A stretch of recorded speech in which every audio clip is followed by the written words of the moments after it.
A very good morning to each and every one of you who is tuned in. This is Good Morning Kenya on this beautiful Monday morning, the 13th of January. Welcome.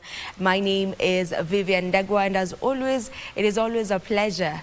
And we are humbled that you have chosen to start off your morning right here with us. Today being a Monday, we have a lot in store for you.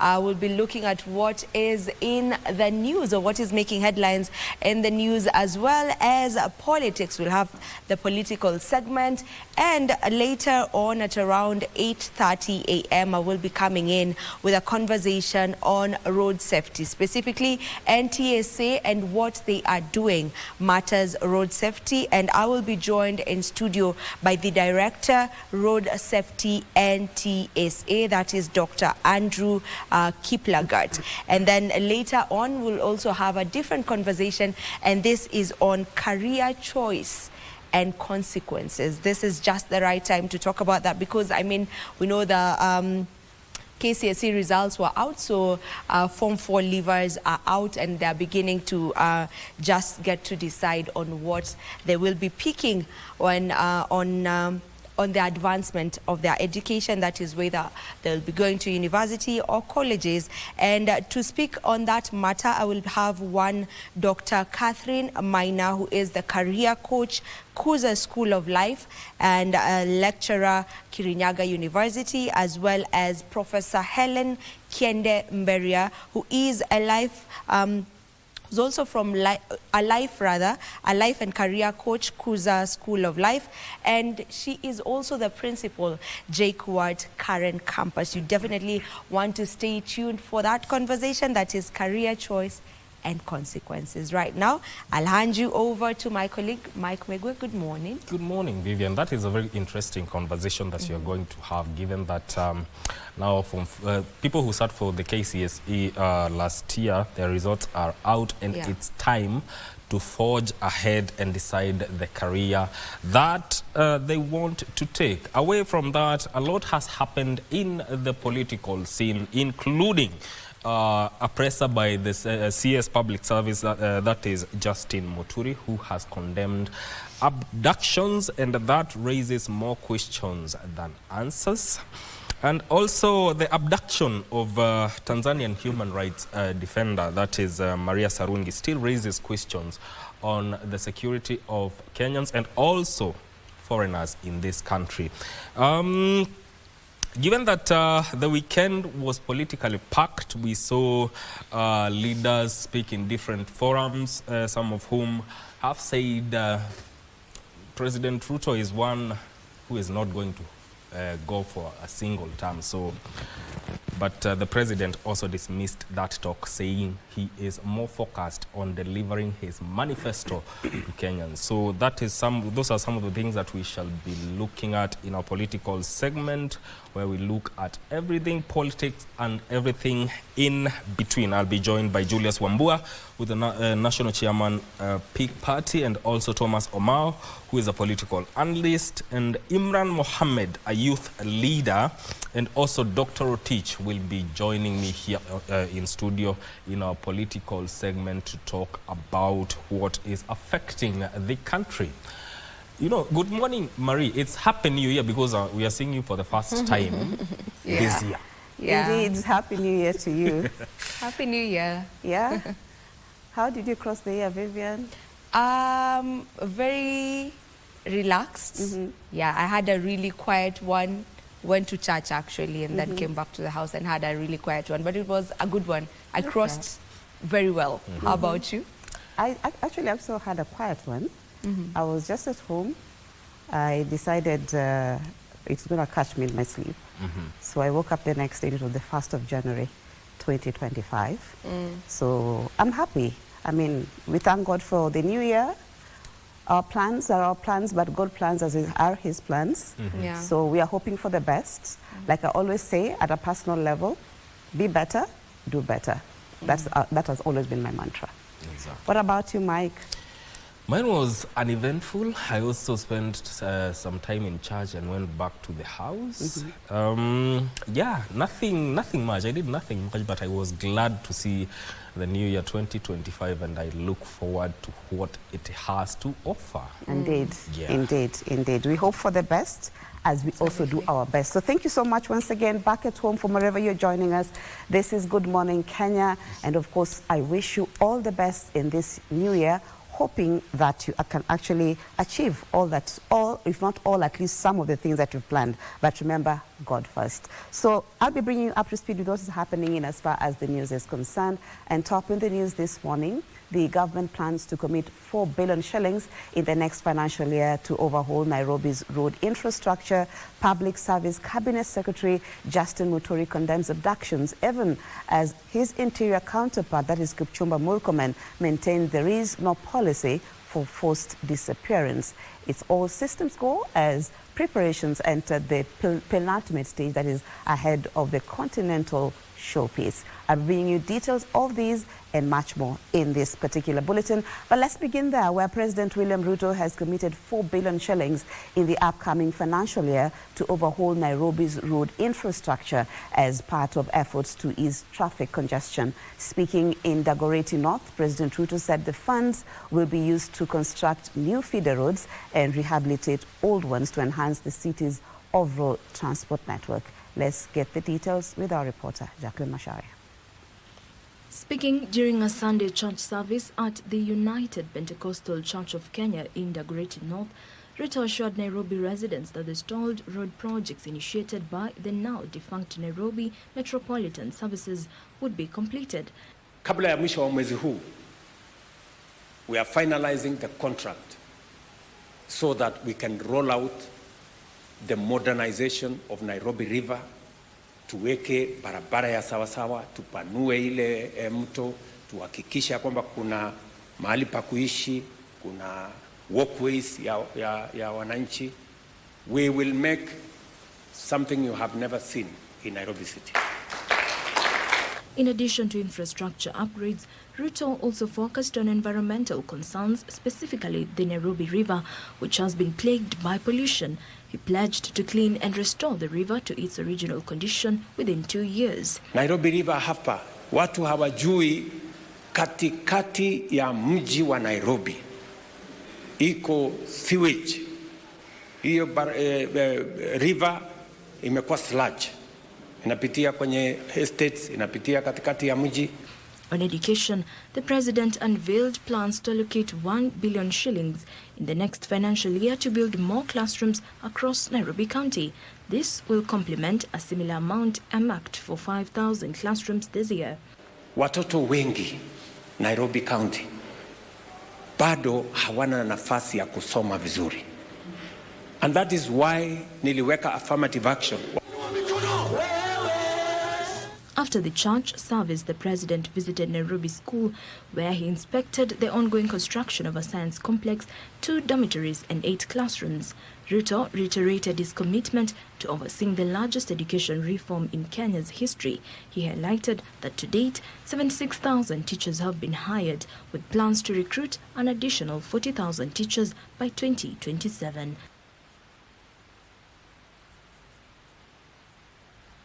Thank you, Jacqueline Macharia, for that report. Now, Public Service Cabinet Secretary Justin Muturi has condemned the abduction of a section of social media activists who are critics of the government. Although the government denies involvement in the kidnappings, Muturi faulted security agencies for failing to stop the vice. The former Attorney General narrated the tribulations his family was subjected to after the abduction of his son in June 2024. As Kenyans raise concerns over a wave of disappearances of a section of youth-turned-social media activists, Justin Muturi on Sunday became the first cabinet secretary to call for accountability on abductions of the young Kenyans. For the security forces should arrest and bring to book all those that are involved in the abductions without fail, and all the young people being held in illegal captivity should immediately be freed. The Public Service Cabinet Secretary recounted his son's kidnapping during the Gen Z-led anti-tax protest in June last year. I have personally served as my son was abducted and disappeared, and I was not sure whether he was alive or dead, making us anxious and leaving me and my wife and the rest of the family in turmoil. It must be remembered that at that time, I was the serving Attorney General of the Republic of Kenya, and as is well known, a member of the National Security Council as comprised under Article 240 of the Constitution. Muturi said although security organs have denied carrying out the vice, they have failed on their constitutional mandate to secure citizens. At a funeral in Embu County a week ago, the former Attorney General called out the government for claiming it does not know the whereabouts of the missing Kenyans. I stated categorically that it was not possible for the government to say that it did not know anything about the abductions, because that amounts to shunning its responsibility on accountability. At the same time, Muturi, who served as the Speaker of the National Assembly before the 2022 general election, denied any political alliance with former Deputy President Rigathi Gachagua. His sentiments come as the whereabouts of 4 Kenyans dubbed Mlolongo 4, namely Steve Mbisi, Justice Musimi, Martin Mwau, and Kalani Mwema, remain unknown. 5 others, namely Gideon Kibet, Billy Mwangi, Peter Muteti, Bernard Kavuli, and Ronnie Kiplangat, were released by the known abductors at various locations last Monday, January 6th. The youth are part of the Kenyan society, so we cannot just segregate them. They are part of Kenya. If they have issues they want to raise with the government, let them raise them. And let us allow them to raise them. That is all what democracy is all about. The Inspector General of Police Douglas Kanja and Directorate of Criminal Investigations Director Mohamed Amin have been ordered to appear before the Milimani High Court on January 27th to explain the mysterious abductions.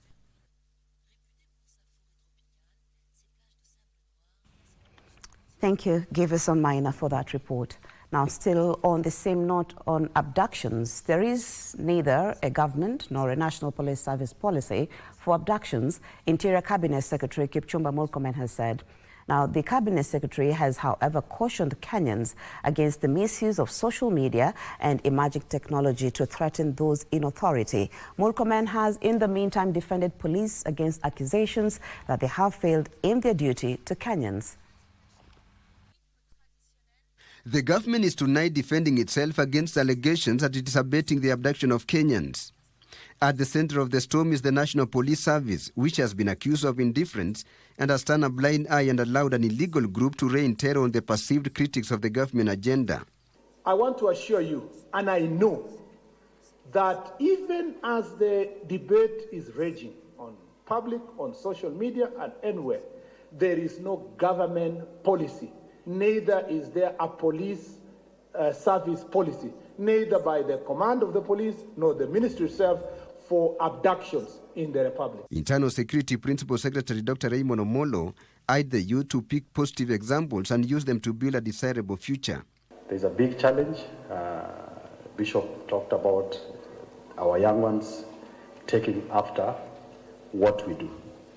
And I think, Bishop, without hesitation, we are telling our young ones what is wrong, and it is important that they listen when we say what they're doing or some of the things they're doing is not correct. The National Police Service, led by the Inspector General Douglas Kanja, has repeatedly denied claims of involvement in the abduction of Kenyans, but promised to double down on those responsible.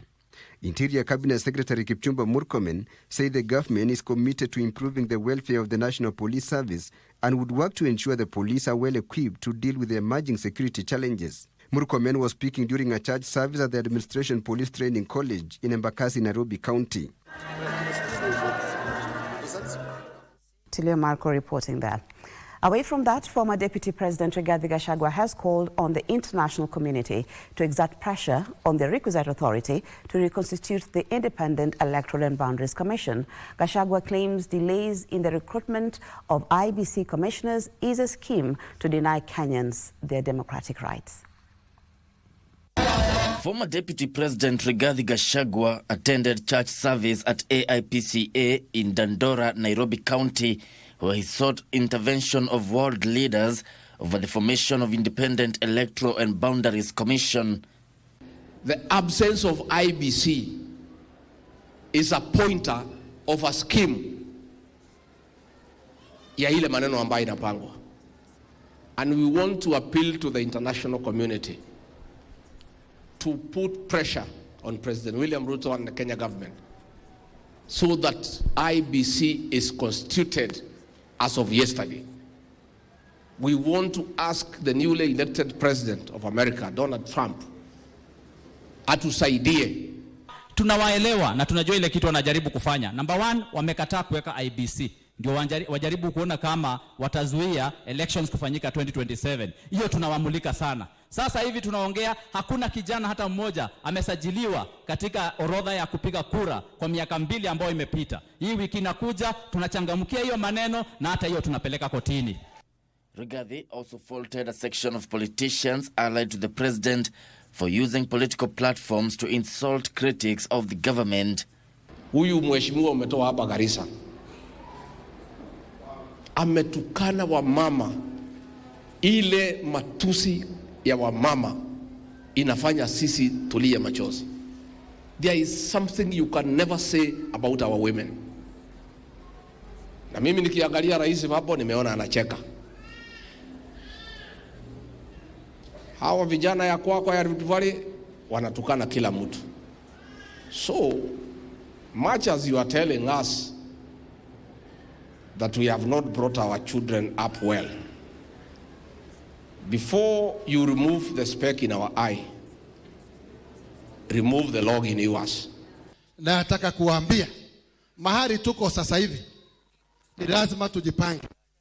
Kujipanga, ndugu yetu Rigathi Gachagua tumemwambia, juzi mumeona tukiwa Mnyoro na wabunge wale wa mlengo wake, na tunamwambia sikiza kila mtu na usiende ukatangaza bila kusikiza kila mtu.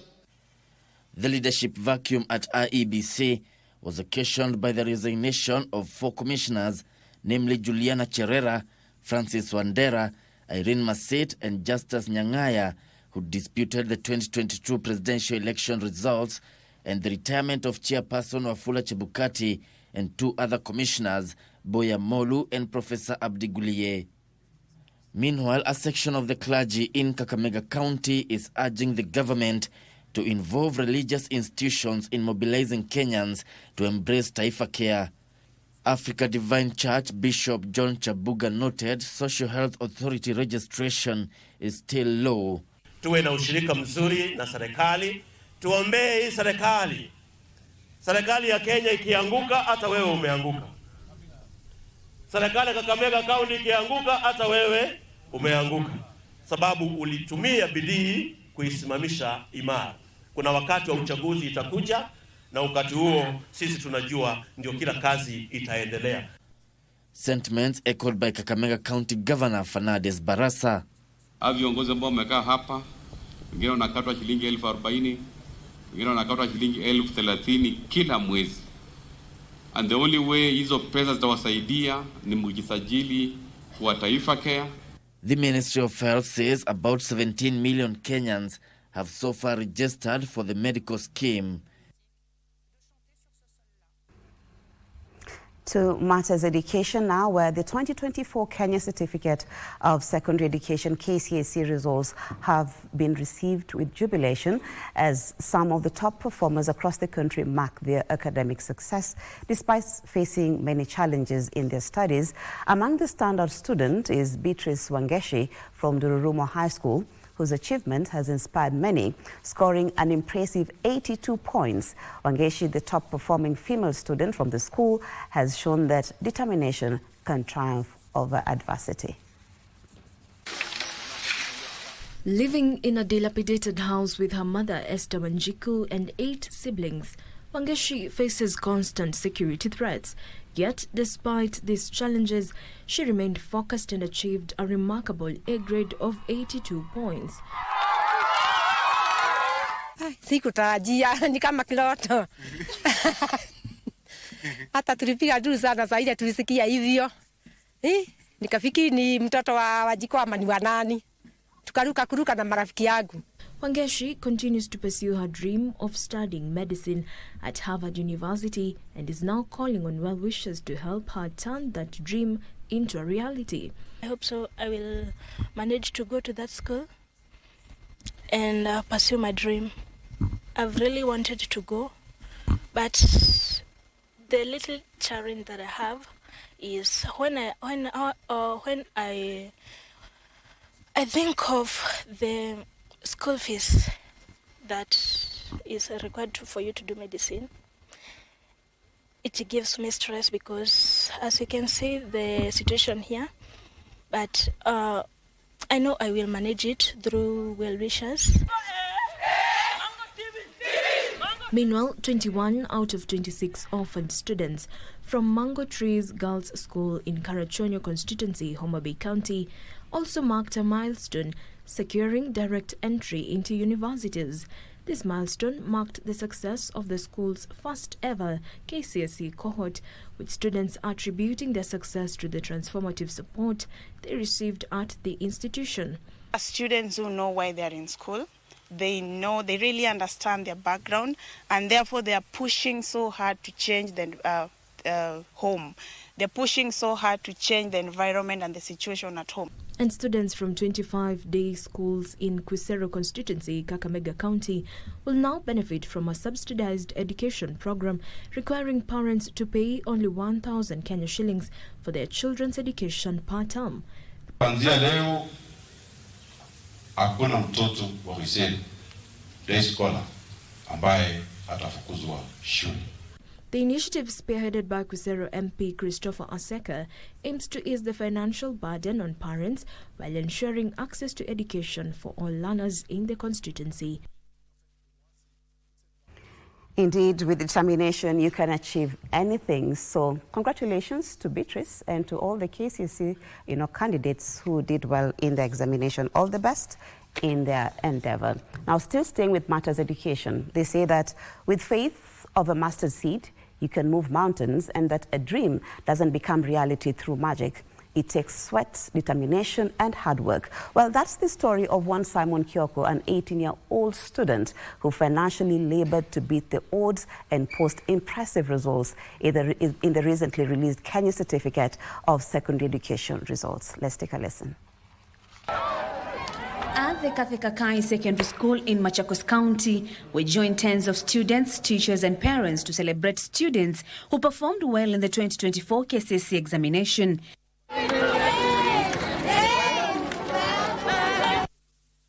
Here we meet Simon Kioko, who scored a mean grade of B. Simon, who aspires to be a civil engineer, recalls how he had to start a rabbit business to pay his school fees. Rabbits back at home, which I used to bring to the principal, and then I'd pay for my school fees. Let's say like 1.5 kilograms costs 1,000, and let's say 2 kilograms up to 2.5. You can get with 1,500. His mother, Jacinta Manthi, says their poverty life forced one of Simon's siblings to drop out of school so that Simon could finish his studies. Chenye alikuwa anapata ni kutoka kwa hizo ni rabbits. Alikuwa anagawanya. Pesa zingine alikuwa analeta kama school fees.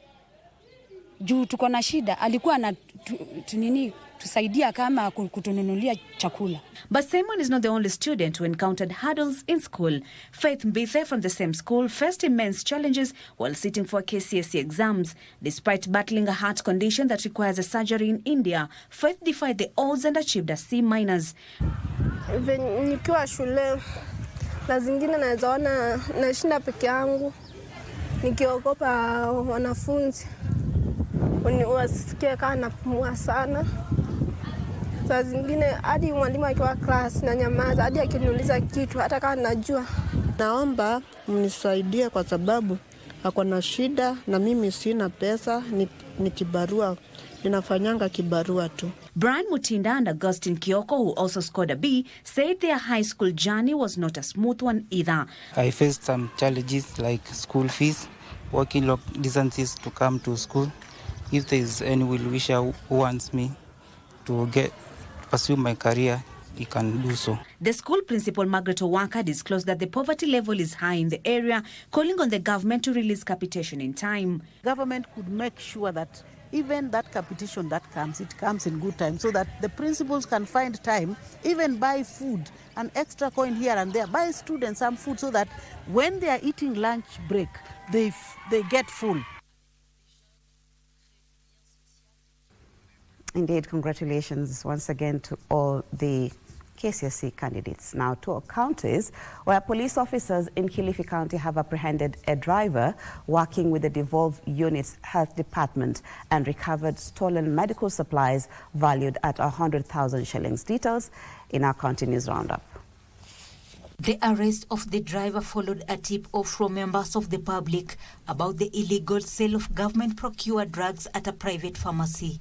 The county's executive committee member of health, Peter Morogo, put on notice individuals frustrating efforts to equip hospitals with the necessary supplies.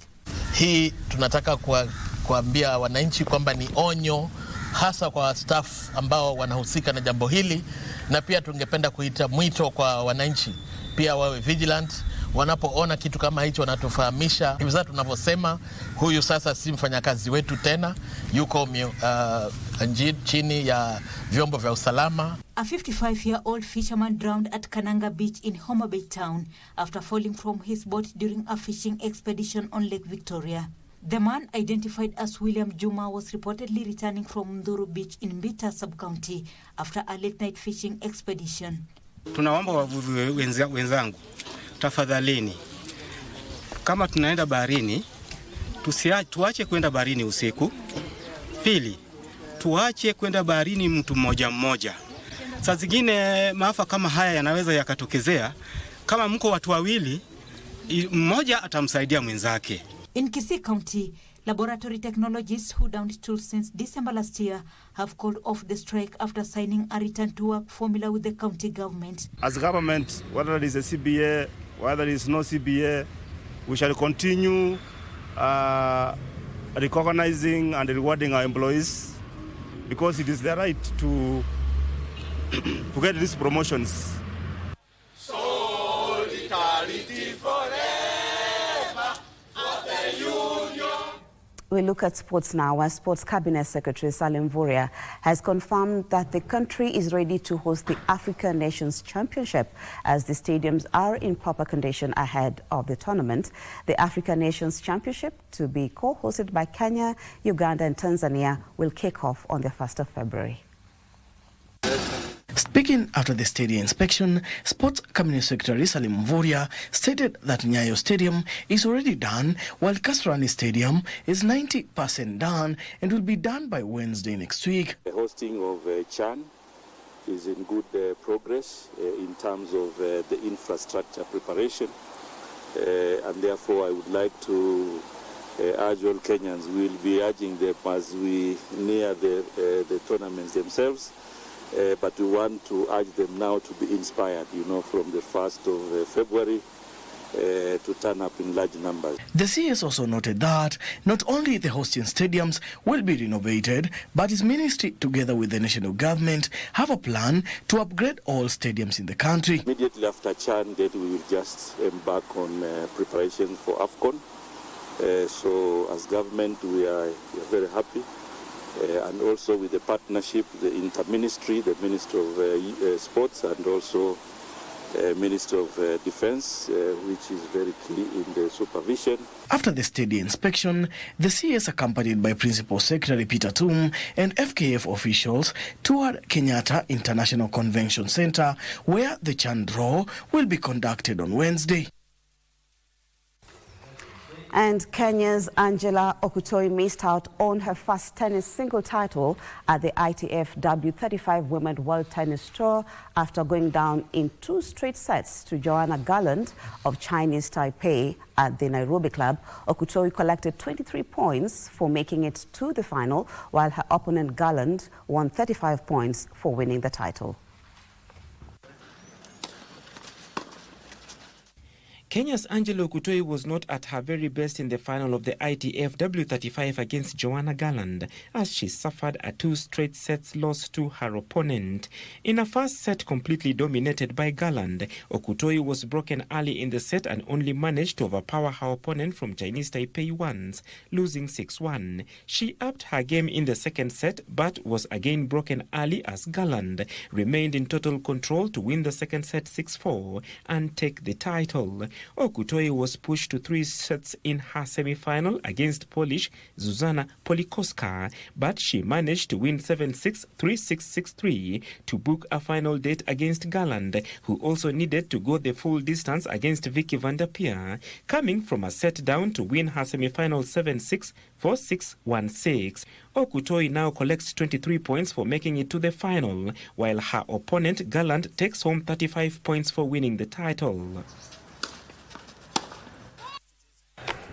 That story brings us to the end of the news this morning. Thank you so much for your time as always.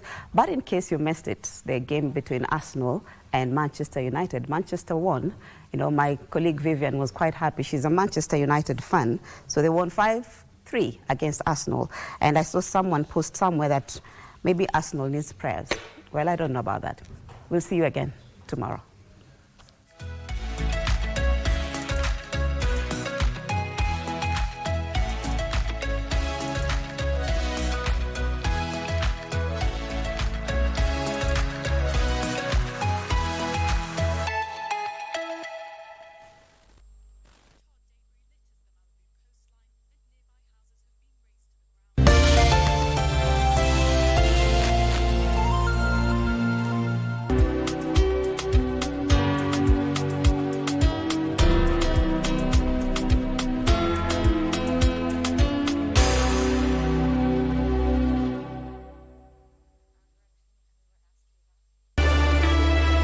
Mimi shida zangu zote hapa ndani ya nyumba chanzo chake ni nani? Si ni wewe? Utachekwa. Yote hayo najua. Yaani nyanya sikujua unampenda Karembo kiasi hicho. Ingekuwa ni mimi ungenidekeza. Mwenda hapi. Haifai kuonekana mkizunguka ovyo ovyo hapa kisiwani mpaka tujue kesi isha vipi. Karembo wangu. Karembo wewe ni wangu. Na sina mpenzi mwingine usipokuwa wewe. Tamu. I never heard the music so sweet. I repeat.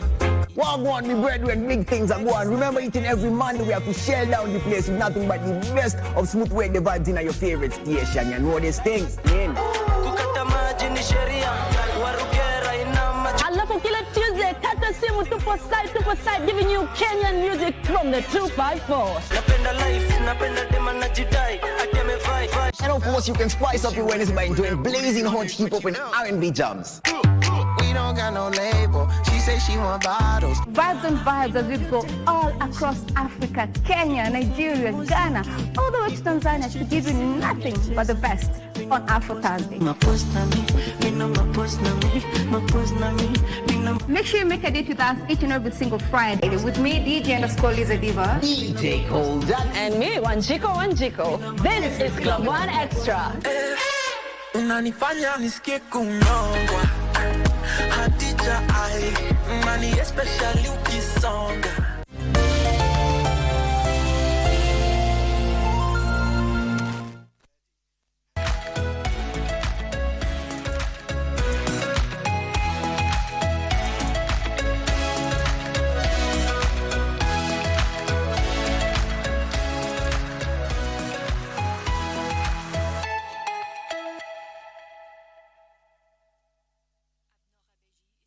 Age, Ngutu had a strong desire to serve in the disciplined and uniformed forces. He was recruited in 1966 while in his mid-20s and went to Kiganjo Police Training College in Nyeri. He worked at various stations across the country and rose through the ranks to the position of Deputy Commissioner of Police in charge of operations. Joseph Kimeu Ngutu was a police officer turned politician and had to fit in the shoes of mercurial politician and freedom fighter Paul Joseph Ngei. Ngutu was the beneficiary of Ngei's fall from power when he was finally forced to resign from his cabinet post and relinquish his Kangundo parliamentary seat in 1991 after being declared bankrupt by the High Court of Kenya.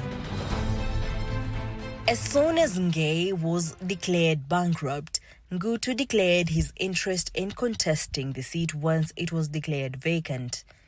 He had retired as Deputy Commissioner of Police in charge of Nyeri-based Kiganja Police Training College.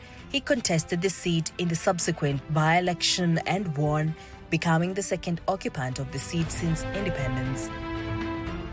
He was appointed Minister for Labour, a position he held for about a year and a half until 1992 multi-party elections, in which he lost the seat to a political greenhorn, Joseph Wambua Mulusia, who ran on a Democratic Party ticket.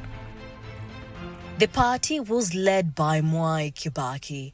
5 years later, Ngutu made a dramatic comeback. In the 1997 elections, he managed to win back the Kangundo seat. Ngutu once again became Minister for Labour, where he stayed for the next 5 years until the 2002 general election, in which he lost his seat.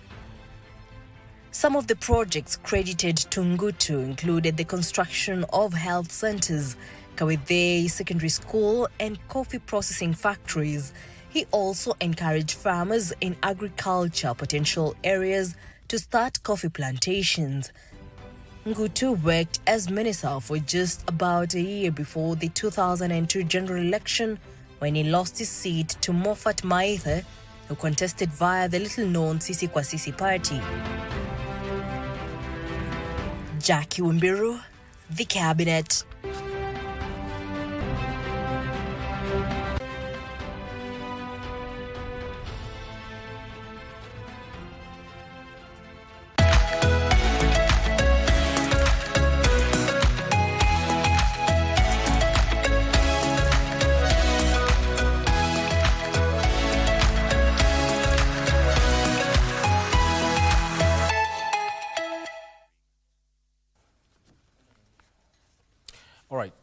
Welcome back to Good Morning Kenya. My name is Mike Migu. This is Eye on Politics, where we look at everything politics and everything in between. Welcome.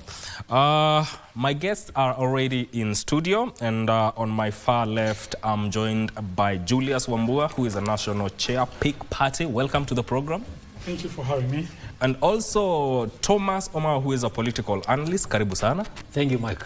And Imran Mohammed, who is a youth leader. Welcome to the program. Thank you, Mike, and good morning, Kenyans. I hope your morning is perfect. Fantastic. We are going to talk about a host of things, but before that, I want us to take a look at what is making headlines in our local dailies, and I am going to start with the Daily Nation. The headline that is splashed on the front page of the Daily Nation is Muturi takes on Ruto over abductions. In area attack, a Public Service Cabinet Secretary Justin Muturi breaks ranks with his boss, President William Ruto, as he demands an end to the spiraling wave of abductions, illegal detentions, and enforced disappearances perpetrated by rogue state agents against the perceived enemies sorry about that, and critics of the government. It's the same story that is carried on the front page of the Standard, where they are saying abductions fallout. Public Service Cabinet Secretary Justin Muturi has broken with the tradition to call for a sober debate on abductions that he says hit him hard as his son was kidnapped last year. He joins a list of senior government officials calling for an end to the extrajudicial means of dealing with dissent in the country. That is the story that is carried on both the Standard newspaper and the Daily Nation. Before I get into your reactions to this. Let me welcome Dr. Joseph Rotich to the program. How are you, sir? Thank you so much, sir. Thank you for making time. Habari ya Mwagambia? Mzuri sana, unaendeleaje? Thank God. Yes. By the grace, we are here. Let me start with you. Abductions, fallout, and Muturi taking on Ruto over abductions. Your reaction to that, first of all? I think the issue abduction should not be there in the first place. And it is not only Muturi, the CS, who is actually concerned about the whole thing. It is the Kenyan people who are actually concerned about the whole fight. And by him condemning, to me it is not a surprise, because yes, he will also be held also accountable, being a government person. He's the cabinet secretary. Yes. And if he had not spoken that means they would be maybe dilly-dallying with the government doing the same. And in any case, of course, we are not yet aware who actually carries out these abductions, because the eyes are looking at the government, because the government is actually responsible for the security of the Kenyans, and that is what the government should be doing. So where the government or the police or the security says that they are not even aware about that, then you can imagine where we are as a country as far as the security is concerned. Because if those who are tasked with security are not aware of what's happening, the insecurity that is being carried out by some few individuals, this is something that is being condemned by all Kenyans. But when you talk about Muturi, I think you should have done a more responsible thing to resign. Because you cannot be in the same government and you are condemning the same government. I believe you would have sent a better message with a lot of strength if we had actually resigned. Okay, all right. Let me get your sentiments on the same. And do you think, as Dr. Tari is saying, the CS should have resigned? I think he should have, first of all. And the timing of his criticism is curious. Because if the young man was abducted sometimes in March, he's quiet and speaks this January. Actually, his son was abducted sometime in June. June, yes, that's still far away. Yeah. That is like 7 months ago. 7 months down the line, the guy is out now saying, hey, my son was abducted. The parents whose children were abducted the other day were all over within a few hours. You saw the Honorable Mzee crying in court. That is the reaction we should expect from a parent who really has genuine feelings about such a thing as an abduction. Given that abductions are bad political manners, it is also bad political manners to use them as political capital in this sense. This man has sat, Honorable Muturi has been in the National Security Council. He has sat there. He knows what is happening. And in fact, he's in a better position to tell us who abducted his son and aid in the investigations. Because we have seen that the DCA is investigating the abductions, and we believe that they cannot investigate themselves. So there seems to be more to this story, and people like Muturi should fill the gaps for us. Yeah. Omar, what do you make of this move by the CS? You know, Mike, foremost, before I proceed, I'd like to make a reference to the greatest son of Africa. That is Professor Chuba Wilberforce Kadigibo. In the conscientialism of African political philosophy, this great gentleman tells us that if we are emotionally attached to our tribe, religion, or political leaning, to the point that truth and justice become secondary considerations, then our education and exposure must most probably be useless. He further goes ahead to say that if we can't go beyond petty sentiments, then we become a liability to mankind. You see, Mike, we have a great number of leaders in this country who have shied away from telling the head of state about these abductions. Then here comes a CS who sits in the cabinet, who is a government employee, and he comes on a national television to tell us about this abduction. So this is the seriousness of this issue. And as a people, as a country, we can't shy away from mentioning some of these things. And as I mentioned earlier, on whose interests are these abductions happening and taking place? And the fundamental question that Kenyans are asking ourselves, is Nairobi becoming a playground for foreign and local abductions? Yeah? Initially, Nairobi was seen as a safer haven for those seeking safer havens from their countries. Yeah?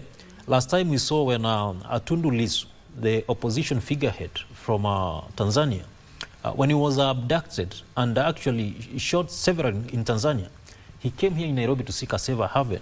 So what's really happening? And the president of this country, Mr. William Ruto, is a very learned gentleman, must actually come to terms with this. And he must interrogate himself, he must interrogate the government, and actually end these abductions, because they are creating a very bad precedent on the global stage. Imran, what do you think of the CS move to do a presser and condemn abductions? And also, I understand he was also asked by the DCI to record a statement. Yes. Mike, it is very unfortunate that the CS has not recorded any statements regarding the abduction of his son since the abduction has happened. But I will say this. His presser and coming out at this point in time when the issue has been under investigation for some time is questionable. And I think coming out and condemning the same government where he serves, and he is a member of the cabinet where decisions and the country affairs are discussed, pegs a lot of questions about his intentions. And I think it is politically motivated, and his presser right now is more of a political statement than actually addressing the abduction of his son. I think it's a smoke screen. I think he's adding salt to the injury Kenyans have already, and I mean by seeing a lot of political indifferences between the ruling class, the alliance in Kenya Kwanza, and this is an issue that is now coming up as a political statement, my humble opinion. Yes. You know, Daktari, this comes as yesterday, Ms. Maria Sarungi, who is a Tanzania journalist and activist, was abducted and released later.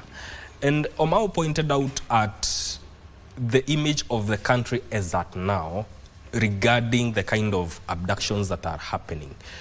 What does that, or how does it speak to the Kenyan image at the international community? I think, Mike, as I said earlier, just as Kenyans, the way Kenyans are seeing is the way the world is seeing. It is portraying actually portraying a very bad image against our own country. And that is why Kenyans and the government must condemn at all costs issues to do with abductions. And the issue again, which I'm actually saying, so long as as long as we are talking about our abductions, what I've also seen our young generation doing in writing images against, in making, giving out information, inflammatory information against their own country, writing even to some very prominent individuals outside the country, talking ill of their own country, talking bad about their own country. So as much as we are talking about the abductions and the pick at that pains on Kenyan or the Kenyan people, I think also we need to go further and look at what is really affecting this country. There is a growth of madness that we, if not managed, Mike, it will actually paint the country in a very wrong way. Imagine you are writing a mail or an inflammatory statement against your own president, talking ill of your own president to a visiting diplomat or a visiting president. With all sorts of things. Recently, of course, even the issue of the campaign, the AU chairman's campaign, that the Right Honorable Raila Odinga has been campaigning. And of course the president showed the direction that this is the way to go. Kenyans must give all their moral support to Right Honorable Raila Odinga to occupy that position. And you still have Kenyans who are anti-Raila, yet the position that is actually looking for is a foreign position. So this is actually painting us in a very bad image. And Mike, also, if I can also go further, look at what's happening in Congo. the youth have actually inflamed their own country. They have actually put their own country in fire. When I saw the atrocities that was caused by the same young people, hardly 16 to 25, doing all sorts of things, then the country also reacting the way they reacted. I mean, what country are we imagining? I mean, I think Kenyans should guard their country with a lot of chilliness, because this is not the way to go.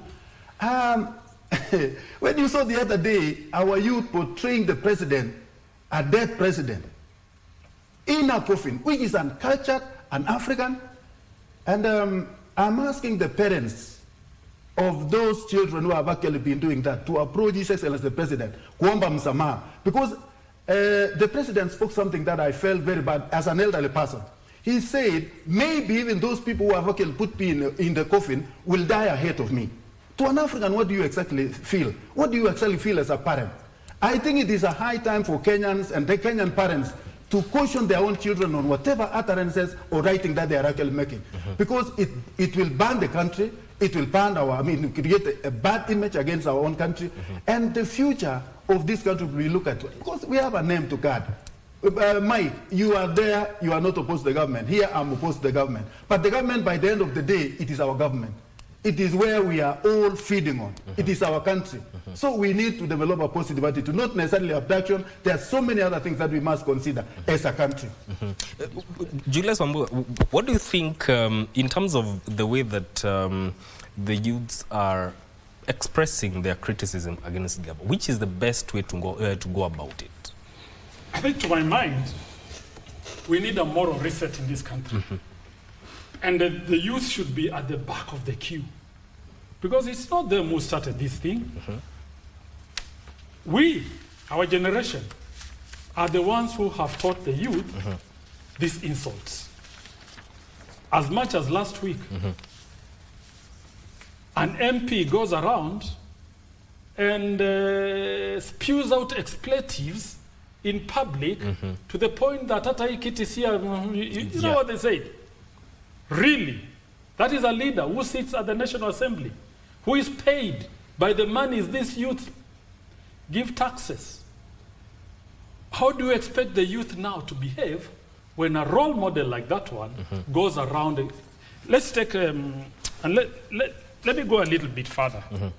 Technology is relatively new in Africa, and this internet craze and everything, I think we are overexcited about it. And there's nothing new. You do not go to your local marketplace and start insulting people. Naanza kutukana watu pale sokoni. Or you start speaking vulgar language. It is not the culture of a normal person. So the social media space is no different from your local market. The way you would behave in your local church, in your local market, we expect that behavior to be carried online. So, if you Google now the murder capital of the world, you will get a certain point. You will get an answer, because the people, a lot of information has been fed online about murder in that particular place. Kenyans are feeding a lot of negativity into the online platforms about their country. And this, we will all pay, because those algorithms will pick all this and give us a certain image. Let us understand that. Yes. Let us understand that there is a virtual world and a real world, and both are governed by the same rules. Yes. That will feature prominently in our conversation about youth, politics and governance. But I want to circle back to the issue of abductions.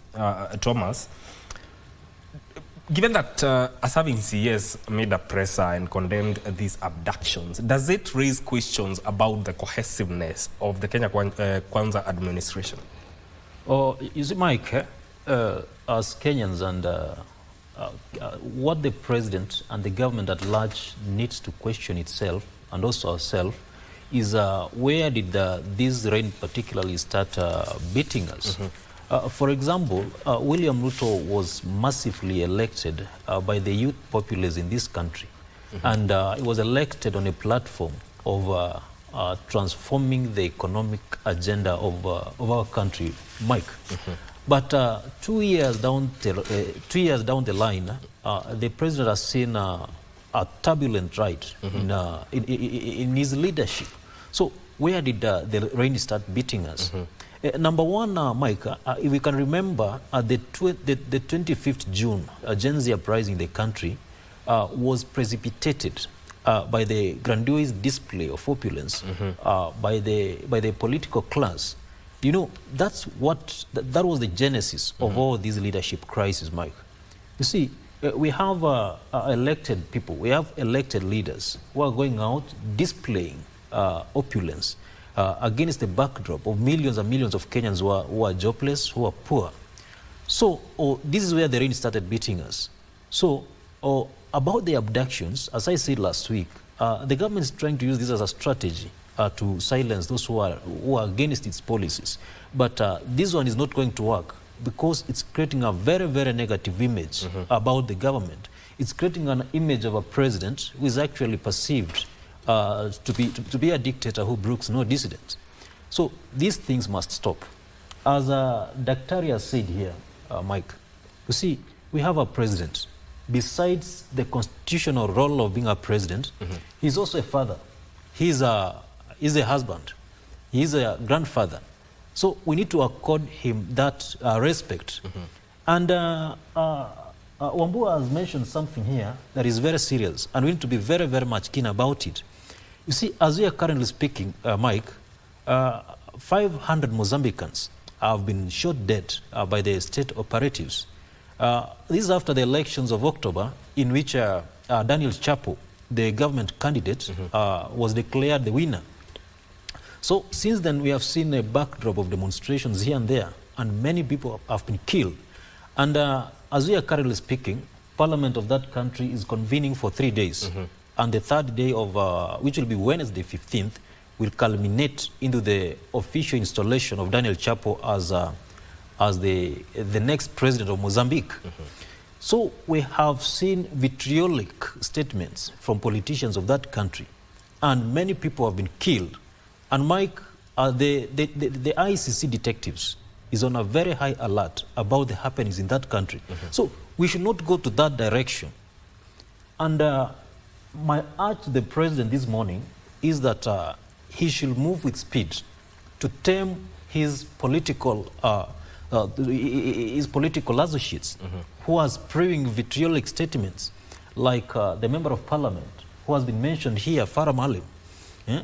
So the other day he mentioned about butchering 5,000 young Kenyans. Seriously, that's not good at all. And he needs to be very, very much careful because the ICC detectives are on a very high radar.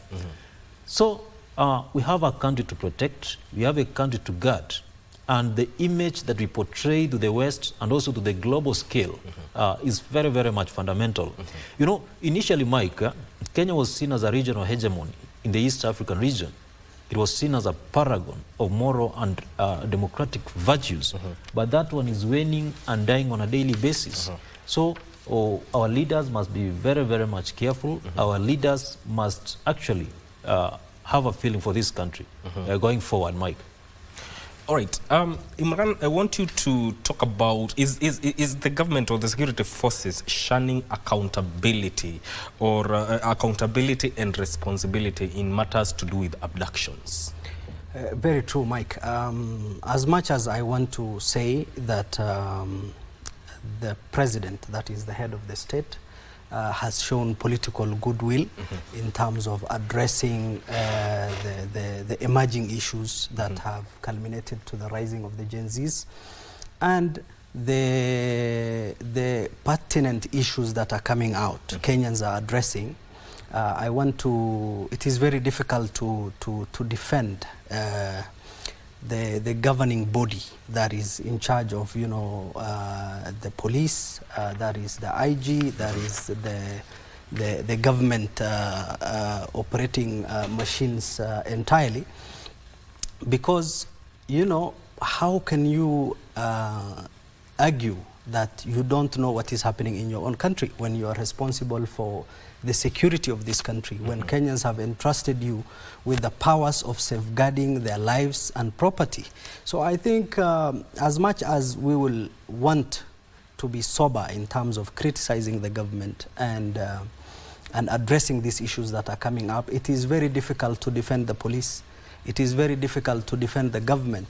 And it is very difficult to defend particularly the IG on issues that are coming up right now, because they need to be accountable, they need to come out, they need to answer the questions Kenyans are asking in terms of where has the rain started beating us, and what are these abductions that are happening? Has Kenya become, like my brother has said, the international stage for abductions? Okay, hold to that point. I'll let you finish on that, but we'll do that after this short break as I interest you with a cup of coffee.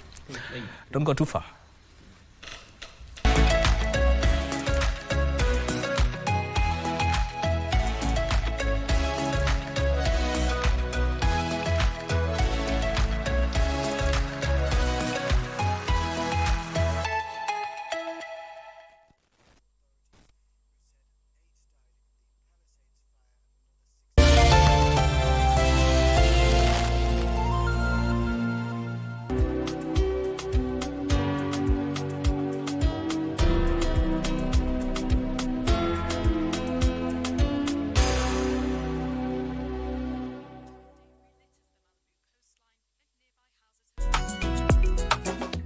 Umepanga kunimaliza. Na maudamu. Ngoja kwanza nataka kukuelezea kitu ni customer ameridhisha nini? Anataka kokiteli. Surprise me with anything. Surprise! No. Akili sio vyombo vya wageni. Najua saa zingine jisikilizange ukiongea. Dalimo, vile Odeli. Niliambiwa aloiba vitu zangu alikuwa ni mtu amevalia surupwenye ya kijani kibichi na viatu vya mwalimu jini. Surupwenye na mwalimu chini tumefanya nini?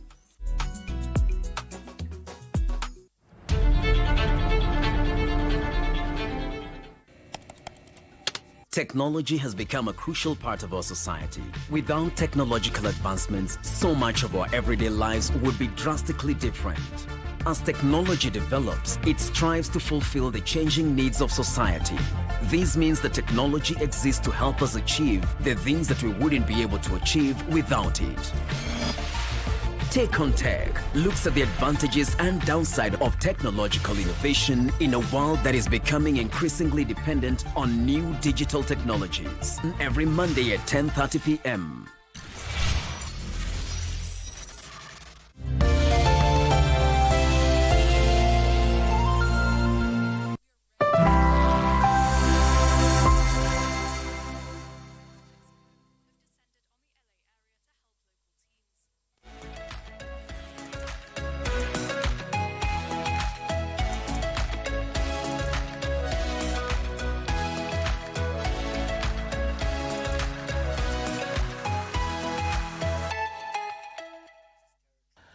Always a pleasure to have you on board. You're watching People on Politics. No, this is Eye on Politics. People on Politics happens on Tuesday here on Good Morning Kenya. And before we went on a break, we are talking about accountability and responsibility. Who is supposed to take that, both accountability and responsibility? You're on that point, Imran. Yes, Mike, I was saying, if Kenyans have entrusted you with a position, or you've been appointed by the president to hold a certain docket, do the honorable thing. Own the gains and the weaknesses within your office, and that's why we need to address the IG, for example, and say that for him to just say that we don't know where these abductions are happening and who is behind these abductions is actually portraying incompetence of the highest order from his office. And I believe the most honorable thing to do is to be accountable to Kenyans who have entrusted you and continue to pay your salary and benefits from these offices. And as a country, we need to be very careful about the statements we put out there to protect the brand of Kenya, our country as it is, and all the gains and achievements we have made over the years are at stake because of these inflammatory and damaging statements we are making left, right, and center. And I believe these public officers ought to be accountable to the Kenyan people. That's the least they can do. Dr. How do you think the government can regain trust from the masses in terms of security and protection? I think, Mike, there is no easy way for the government to run away from its responsibility. The government must show seriousness in securing the lives and the properties of Kenyans. The government cannot run away because there is no other organ away from the government and the president being the custodian of all, you can say, security and everything in this country. So the buck stop at him.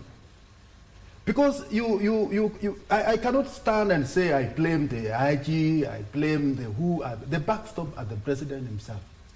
He has to take responsibility. He has to show the direction of things. He has to do his work.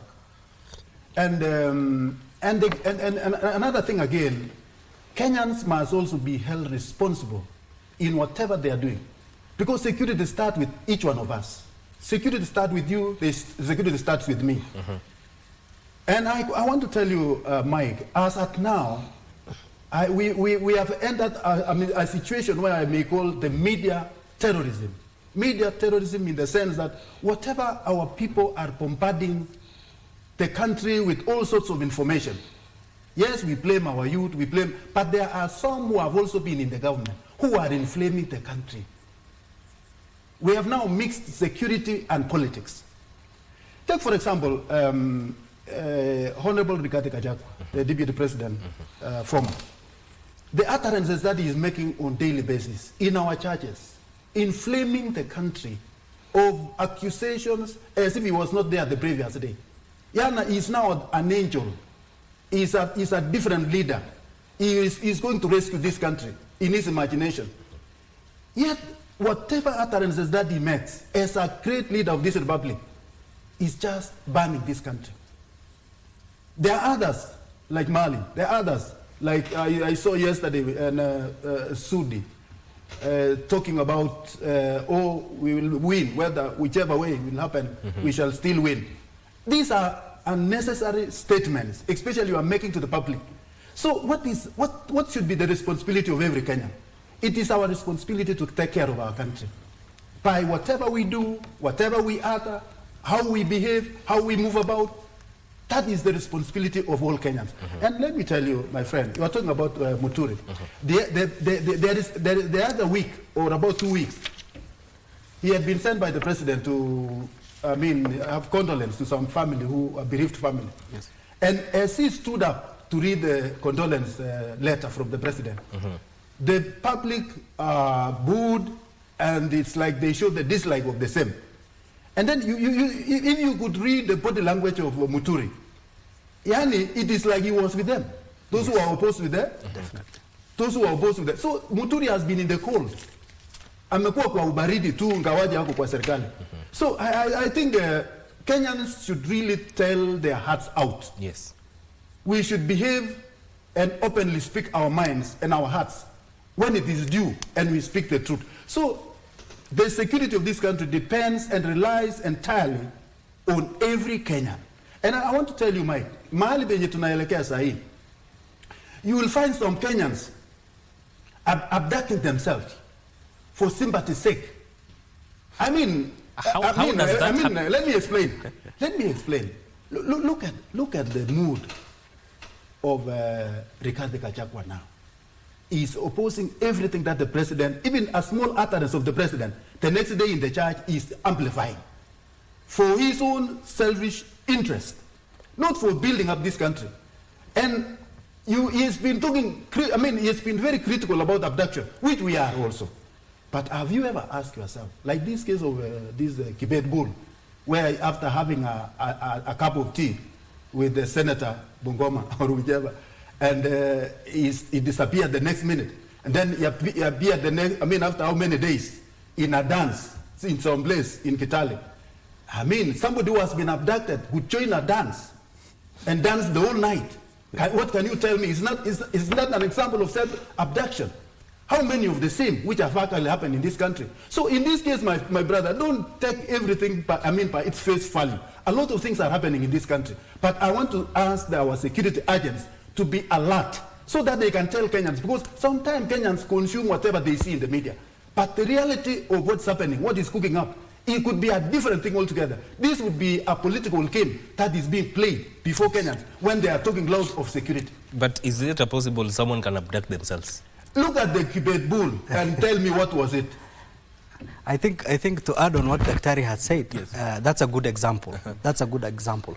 But it is very true that there is a scheme to render this current regime useless, a government that does not know what it's doing.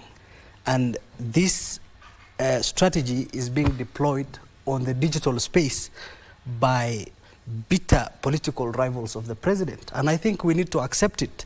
As much as we need to criticize the misdeeds of this government, we need to be honorable enough to own this country and be patriotic enough to put Kenya first.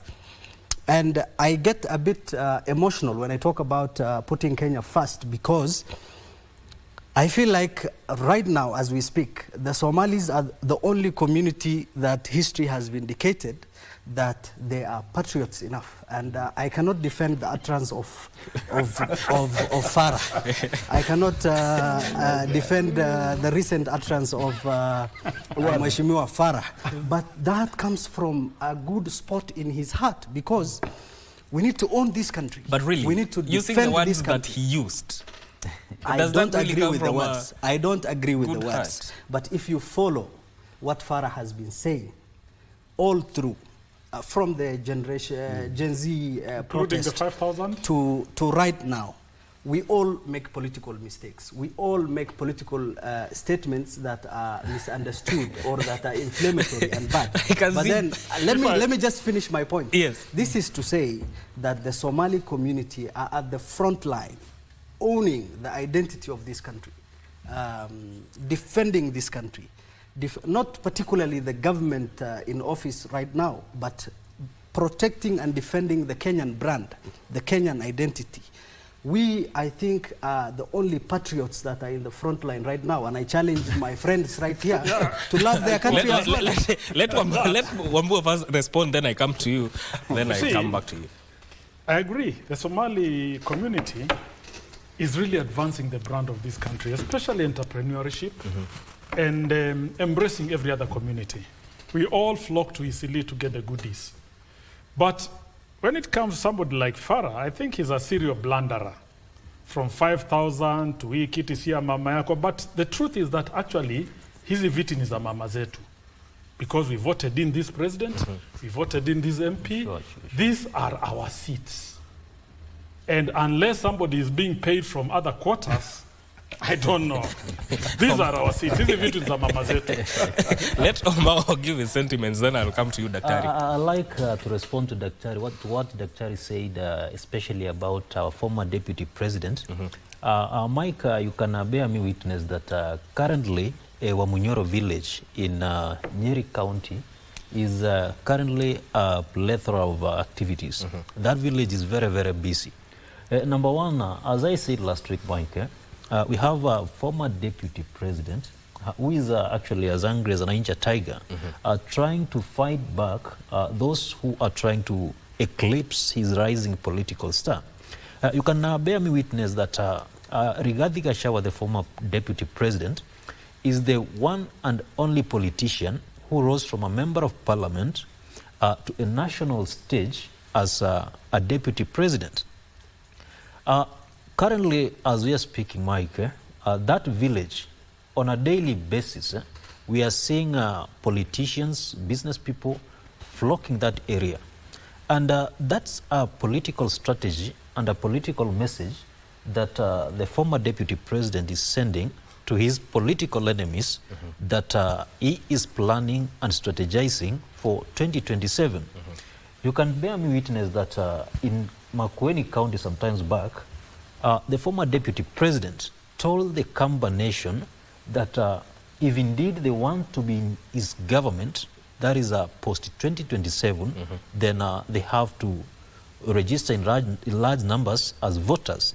So this implies that he's someone who is very, very much confident of himself. He has a lot of confidence in himself.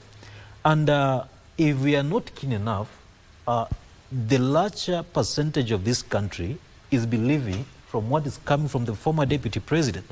Because like there's a time he said that he commented about these abductions. He said that if this code is not going to be disbanded, then he has all the information how it's operating. He actually said that he even knows where it's operating from. So about the utterances of people like Farah Maalim, Kimani Ichung'wah, you know, history is actually repeating itself. During the Kanu and Moi era, we had people like Kariuki Chotara. We had people like Kihika Kimani from Nakuru. So we have the latter day Kimani Chotaras. We have the latter day Kihika Kimanis of this country. The president must move with a lot of speed to tame these people. Because as I told you, Mike, the ICC detectives are on a very high alert, especially with regards to what's happening in the African continent. And I think Daktari and my fellow compatriots can agree with me that the ICC was specifically meant for African leaders, according to my opinion, because since when you try to have a look at the history of its inception, the most people who have been arrested and charged by this court are Africans. And to Farah Maalim, I want to tell him that he's a great leader, but he should not make reckless statements to please his boss. Because the moment he'll be at that dock at the International Criminal Court, he'll be alone as a person. Even the former President William Ruto will not be there to assist him. Having been gone through that particular process, I think President William Ruto needs to tame these people and tell them that whatever they are doing is not right. And there are people seriously misleading the president, Mike, and I'll not shy away from mentioning that before you take my mic. Like we have a gentleman who comes from a particular region that I will not mention and has been tasked with advising the president on political issues. And I think this gentleman is misleading the president because how can you advise the president to bring back the former Mungiki sect to assist him in settling political scores? That's going in a very, very different direction, Mike. And from where I sit, and I believe that President William Ruto can get a second term if he does one thing that I'm not going to mention here. You see, like 2 years ago, Mike, with the Center for Research and Democracy, we were tasked to coming up with a strategic election plan for Dr. Lazarus Chakwera in Malawi, and we delivered. At the same time, in almost the same time, we were tasked by President Hakainde Hichilema from Zambia, and we delivered. So I think if the president continues embracing this gentleman, he's going to lose this election. Even the former president, Mwai Kibaki, just told off this gentleman. He never liked him at all. Because these are gentlemen who believes that he knows everything, but in the real sense, he knows nothing about the foreign. All right. Dr. you wanted to respond to Imran's sentiments. My brother, I fully concur with his sentiment that the Somali people are people who are still stuck to their African and truthfulness that it is still prevailing. And that also tells us the reason why you find most of them have been given sensitive appointive positions in this country, even by the former regime. So, as he said, the expression of Maalim, it's an expression of having so much faith in the leadership. You see, he forgets about everything else. Not that the guy is bad, even the mention of what my brother here was saying about mamas and all this and that. I think, you know, that one is coming from a background where some particular communities in Kenya feels that they have an entitlement of the presidency of this republic. I think that is the background of his talk. Not that he had any bad blood against women, not that he had any bad blood against anybody, but he is talking from the background of some belief by some particular communities of having an entitlement of the presidency of this republic. So in that case, I think I will always, I will not condemn Mahalim. Talk. I know the background of this. He means well, but because of what the public hears and digests, of course the public have their own way of reaction. As to what His Excellency the President can do about the advisors, I want to tell you, His Excellency the President is a self-made president. And if you have ever want to see somebody who has built himself to the level where he has been, he is the president, the current president of the Republic of Kenya, William Ruto. Why I'm saying so is because, you know, there is a plan, orchestrated kind of character assassination in this country, which has been planned. You cannot run away from the whole thing. It is always, it is planned for political gains. But looking at the achievements that the president has achieved, and also looking at where he started, you know, the country was in negative when he took over this country, the leadership of this country. Now the inflation rate was at 9%. Now it is 2.7. Nobody is talking about that one. They were also soaring prices of food items. Now it is reduced completely. Nobody is talking about that one. When he was campaigning, he spoke about affordable health care. That is what he's doing. The Sha and She is what he has introduced. And look at it. I know you can easily condemn, but let me ask you, how many of the hospitals which had actually mushroomed during the time of NHIF?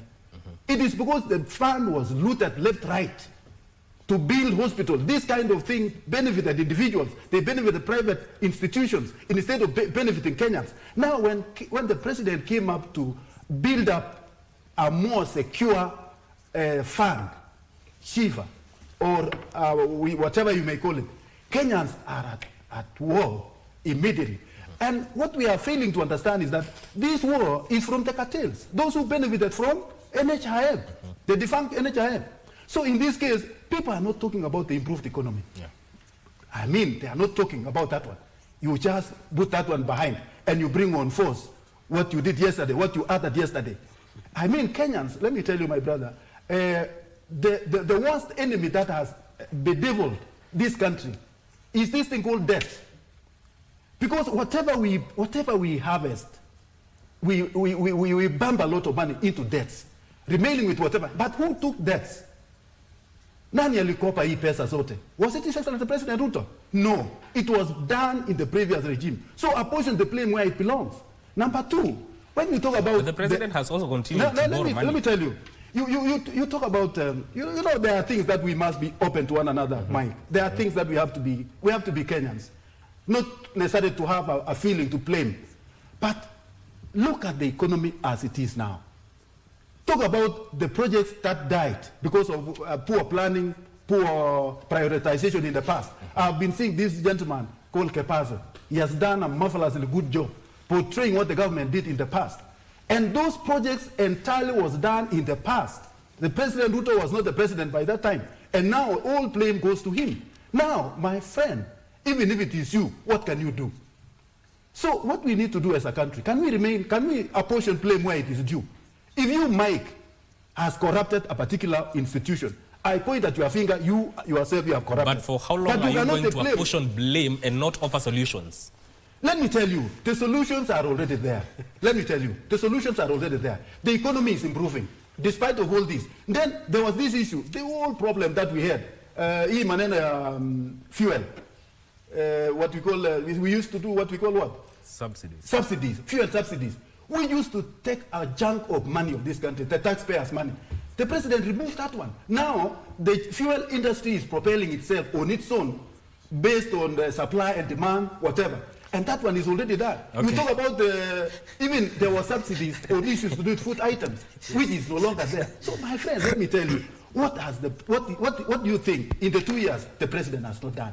That you can apportion all the blame that some of the characters have actually specialized. They are professional liars, professional. I mean that is basically what it is. I think, Daktari, there's one thing you're saying. After you mention a point, you say nobody's speaking about this, nobody's speaking about, and that is where the problem comes in. When the president appointed Professor Kithure Kindiki, he said something that I've been very lonely in speaking. I was the only one who speaks for the government. Yes. And imagine the size of a cabinet of 21 people. It has a government spokesman. It has all the mechanism for communication. Only one man is speaking about the agenda, and that is the president. So, and whenever one of them comes out to speak, he turns everything round like the way Justin Muturi has done. There is no problem with the people who are criticizing the government. You will be criticized from morning to evening until the cattle come home. But you also have a duty to project, to defend your agenda and to prosecute your agenda in the public space. When did you last hear a cabinet minister or a government spokesman espousing the points which Daktari here has said? None. It seems to be a deaf and dumb government with only one person speaking. That's the president. That's the president. So who is? It means that the communication department now is failing in terms of talking about the government projects and. Who employed those people? So the question about offering solutions. You have a problem, but you do not want to offer I think solutions. that those guys who are not performing are okay, as long as their boss is tolerating them. And I think just to add on what my brother Wambua has said, I think where the government made a mistake, and particularly where President Ruto has made a mistake, is putting political appointments out there. People from the political class holding positions that are meant for bureaucrats and people with experience in terms of running the government. And I think that's more or less the biggest problem the president has made. He has given political appointments. He has rewarded his allies, some of whom I believe are incompetent when it comes to the positions they hold, and that has sort of affected the way the information and the progress of the government is disseminated. But Mike, let me say this, and I will not shy away from saying this, because there is very strategic efforts to align the way this government, current government, is operating to the administration of our late President Daniel Arap Moi. And this is implemented by political interests. This is implemented by community interest. And William Ruto has more or less been in office now for 2 to 3 years. And we had Kenyatta 1, who ruled for 15 years. We had Moi, who had 24 years. We had Kenyatta 2 and Moi Kibaki, who ruled for 20 years as well. William Ruto is in office for only 2 years. Why this political chaos? Why this unrest? Why this strategic decampaigning to paint the government bad, to paint the president bad? Why don't we just even wait for at least one term to see what he has done and how his policies have brought progress in our country? And I think the 2-3 years he has been in office now, there is remarkable progress in terms of the cost of living, in terms of affordable housing, in terms of healthcare. There are so much achievements which have been made in terms of stabilizing the economy of this country that is not celebrated, that is not put out there. And the campaign is now, anything good or bad that comes from President William Ruto is rejected. I'll agree with Mohammed. Okay, before you respond to that, let's take a very short break. We'll be back. You respond to that as we go to the next topic. Don't go too far.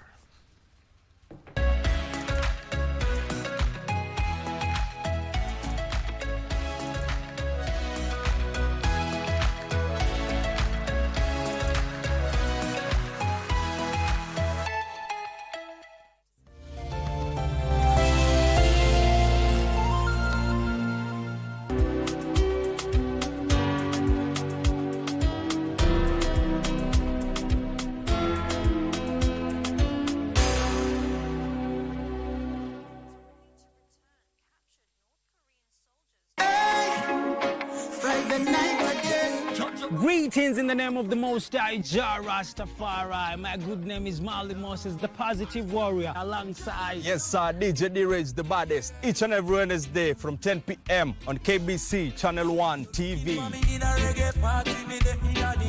Tunakuletea the biggest reggae party in 254 in a yard extra. Extra niceness of reggae music. Extra dose of entertainment. When the thing is nice, we have to do it twice.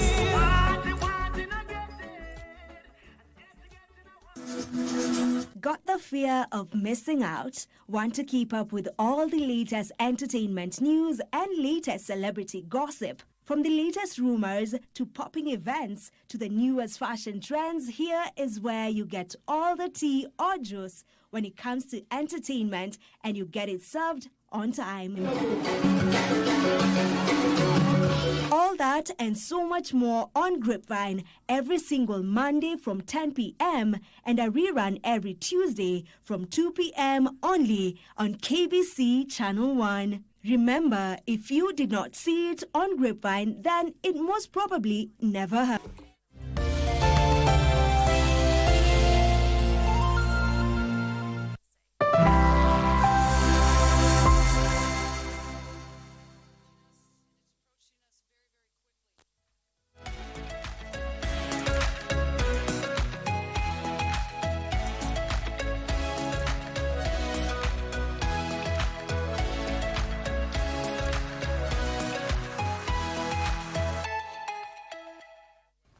Welcome back. This is Eye on Politics. I want us to change the conversation and focus on youth politics and governance.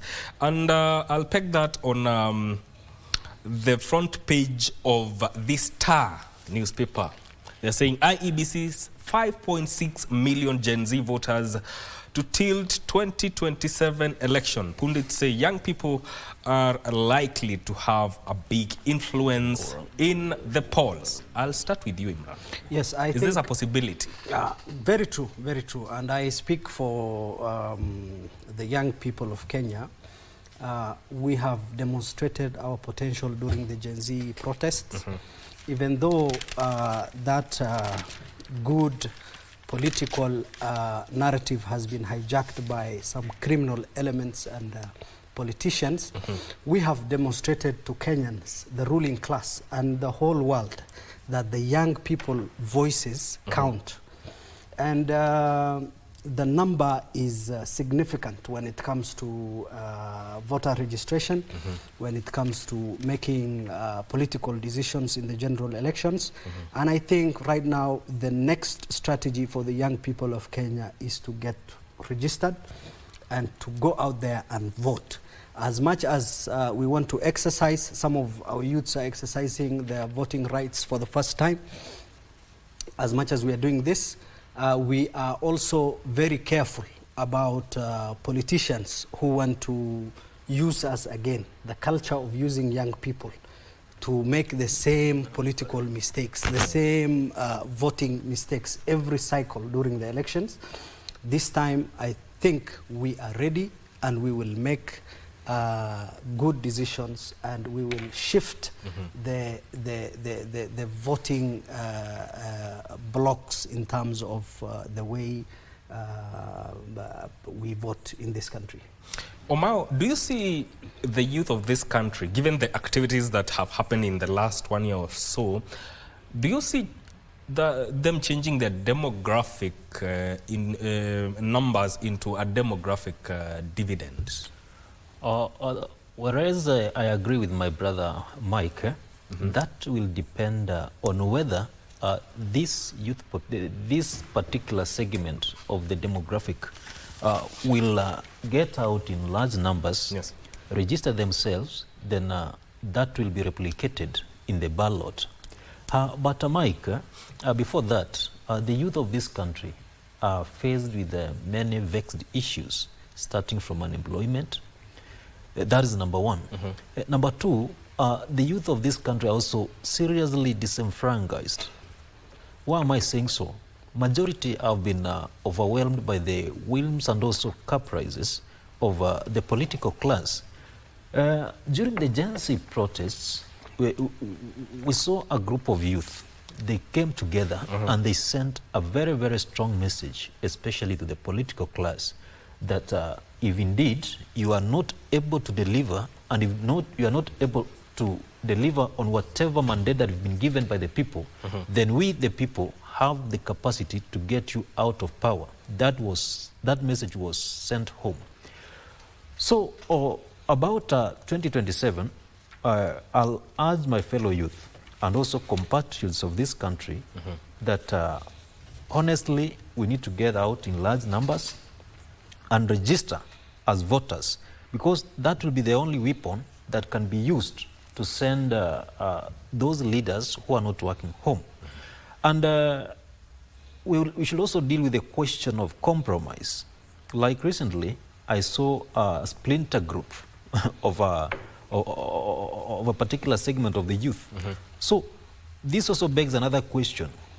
How focused is this type of people, or how focused are they in this struggle to liberate ourselves and also our country from bad leadership? Because there was also a saying in town that a section of this youth has been bought by some politician to equal and also to fight the fellow youth. That one cannot work. And that one, if we approach the 2027 politics in that direction, then I think we are headed in the wrong direction, Mike. So we need to focus, we need to have that particular unit of purpose, and also hold our leaders accountable in a number of governance issues. Wambua, the IEBC targets to register 5.6 million youths. Do you see the youth of this country rallying to a common cause or coalescing behind one force? I think 5.6 is an understatement. The youth is the elephant in the room of Kenyan electoral politics moving 2027. And nobody has an idea of how to tame it. They are an enigma. Because 46 million Kenyans are 35 years and below. Where does 5.6 come from? Let's assume 20 million are 18 and below. Yes. We have a block of 20 million youths out there, who should go and enroll themselves in that voters register, who should mobilize themselves, who should join political parties. And let me tell you something. The problem with us, the traditional politician, is that we are still playing the old politics of galvanizing this tribe, Galmorema hapa, the lake here, the valley here. That kind of thing is fast fading. That is old school politics. What we have that will dominate 2027 is a cross-cutting narrative of issues that impact on Kenyans. And the youth will be at the forefront of this block of votes. So in a way, the youth as of today are propagating a situation of issue-based politics henceforth? Exactly. Of course, I cannot say that the old tribal politics will die. It will still be there. But it is going to be overshadowed by what the youth are selling us. And it's not about being young.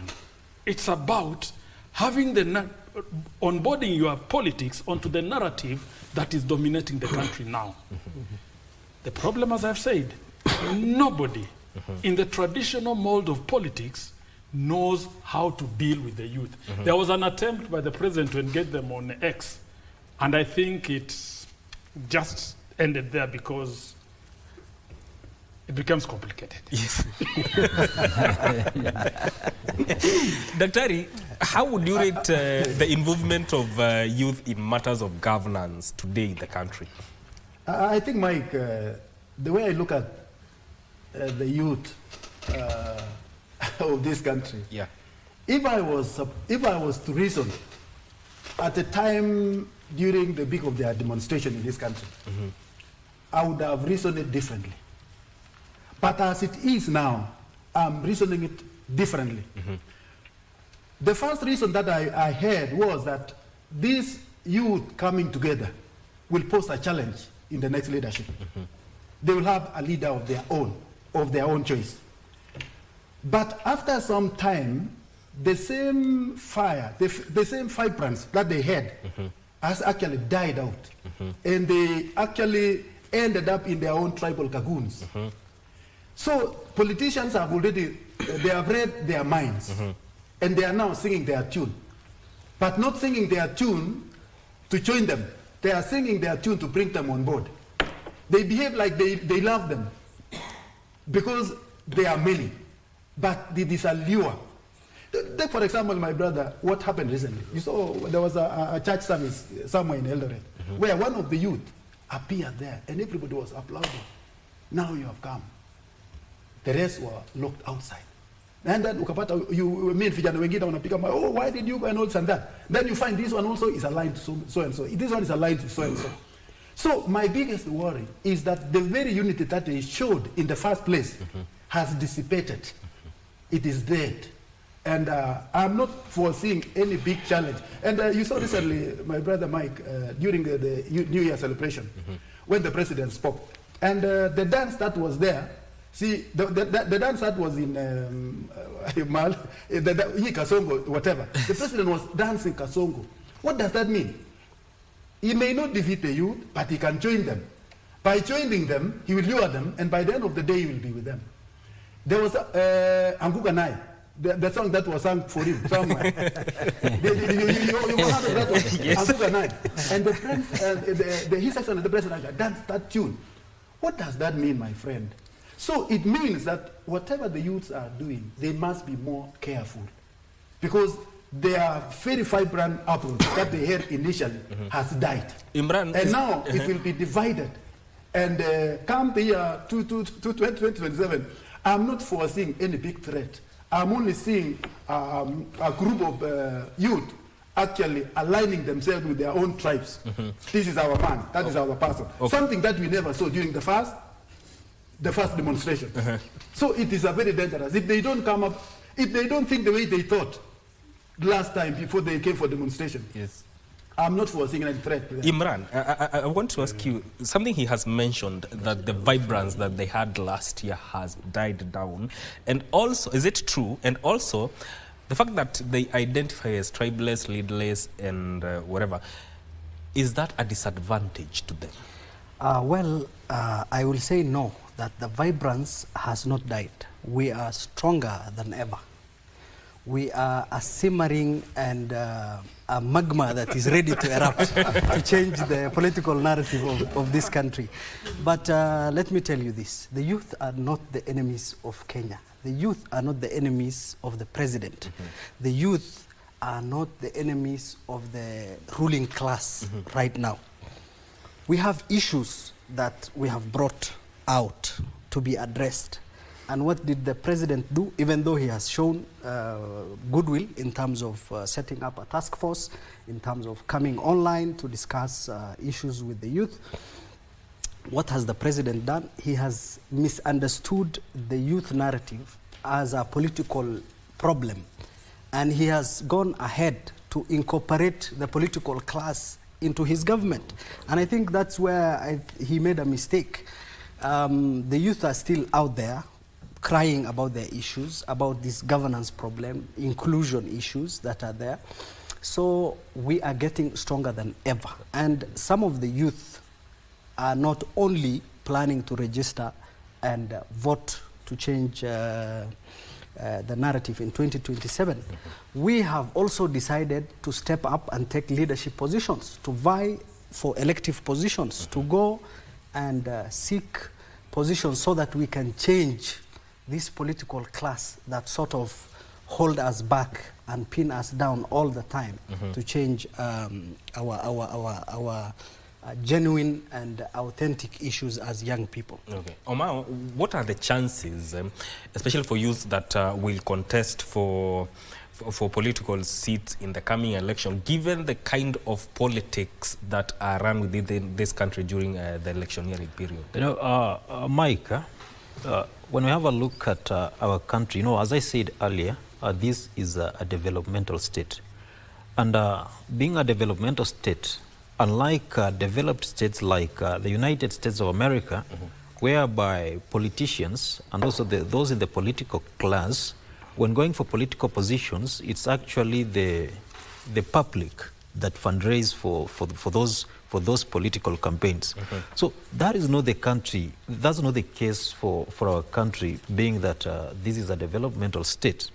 But still, Mike, when we have a look at the African political arena, we come across the youth who have risen to the occasion, gone for political positions, and indeed proved that, honestly, the youth can make good president.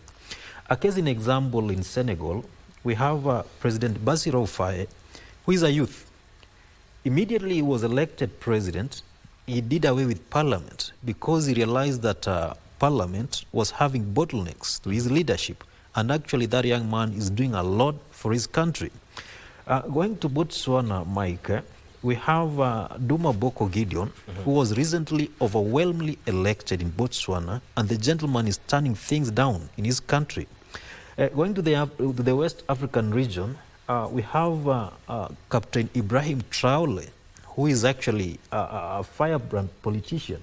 He's actually a great leader of our time and history, and is just indicating that the youth, if the youth can be trusted with leadership positions. Back in home, as I said, Micah, what we need is just one thing, the unity of purpose.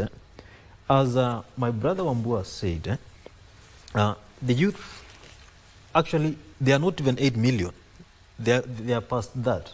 So you can imagine if this particular segment of the population come together, put minds together, you can imagine what they can do. So it's my clarion call to the youth of this country. We need to be resilient, we need to be focused, and we need to have that particular unit of purpose as we approach the 2027 elections. You know, the moment we are a united front, even the other political figureheads will actually have a different view of how we are going to manage the politics of this country. You see, the traditional politicians are just moving helter-skelter, trying to plan and also strategize for 2027. And I mentioned about the activities currently taking place in Wamunyoro village. So what the former deputy president is sending a very serious message to his political enemies that he is ready for 2027. And for us, even the youth, we need to start planning earlier. Because someone once said that if we fail to plan, then most probably we are planning to fail. So I believe in the youth of this country. I believe we can, and we must move with speed to implement our agendas as we head to the next elections. Wambu, I see you have something to say, but also on the same note, which is the best way for them to engage in, to get into matters governance? We are talking about registering political parties, going as independent candidates, or joining the existing political parties. Which is the way forward for these people? First of all, just to buttress what Mohammed has said, the youth, fire has not died.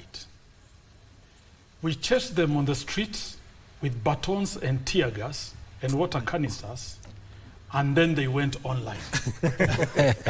They went online. Yes. Now we really don't know how to deal with these people online. We keep grabbing one here, releasing, grabbing one here, releasing. They are an active online brigade, and they are faceless now. Now let me give the youth of this country some advice. For you to make any impact in Kenyan politics, you must learn the political ropes. Number one, you must mobilize.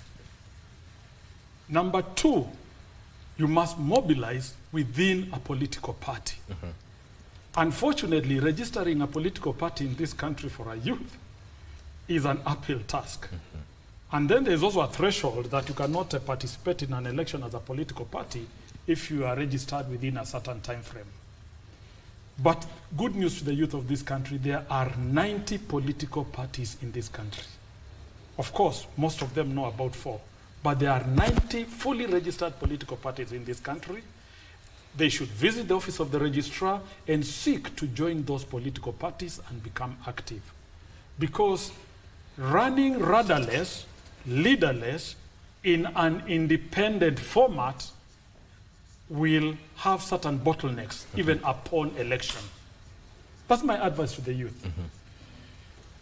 The other issue, the Wamunyoros of this world, once you have been removed from office by way of impeachment, you are unfit to hold public office for 10 good years. I don't know which government we are talking about, that one. So that kind of bad political manners, regional and tribal kingpins, the youth must steer away from that. Because what the tribal kingpins do is that they sell you a certain drug that our community will get the presidency. We will get the fruits. So they tell you, now come, elect all these people under my party. So you elect a senator who is a human being, an MP who is a goat, an MCA who is a cat, and maybe a women rep who is a chicken. Only after they go into parliament and you realize that because of that trick you are played on by the kingpin, you elected a strange breed of leaders, you start saying they are not performing, they are not performing. But let me tell the youth, our leaders in parliament, our leaders in the Senate, in the county assemblies, and our governors are the correct leaders. They are the kind of people we elected them. The deals, whatever we are asking from them, is not on the table, was not on the table when we were negotiating about this. We elected these people simply by dint of the fact that they were from a certain political party, or they were from a certain tribe, they belonged to a tribe. So if I'm a Mukamba, you elected me for my Mukambaness. Can you please eat my Mukambaness for the next 5 years? And stop asking me for SHA, SHIF, NHIF, jobs. We did. The people who are giving you jobs, you never elected them. So the youth must clear their minds of the old political agenda and move to issue-based politics. Daktari, are we going to see a chance where leaders who want to ascend to office get more scrutinized and they will be elected based on the substance that they bring, other than what Wambua is saying, Mtuetu? My brother Mike, I don't foresee that kind of environment.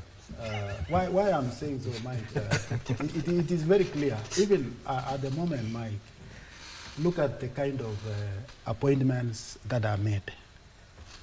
It is far from merit. Meritocracy in this country is not respected. What is respected most is political loyalty. That is the language that can be understood in this country. When you saw the line of those people who are proposed to be interviewed, most of them were dropouts of the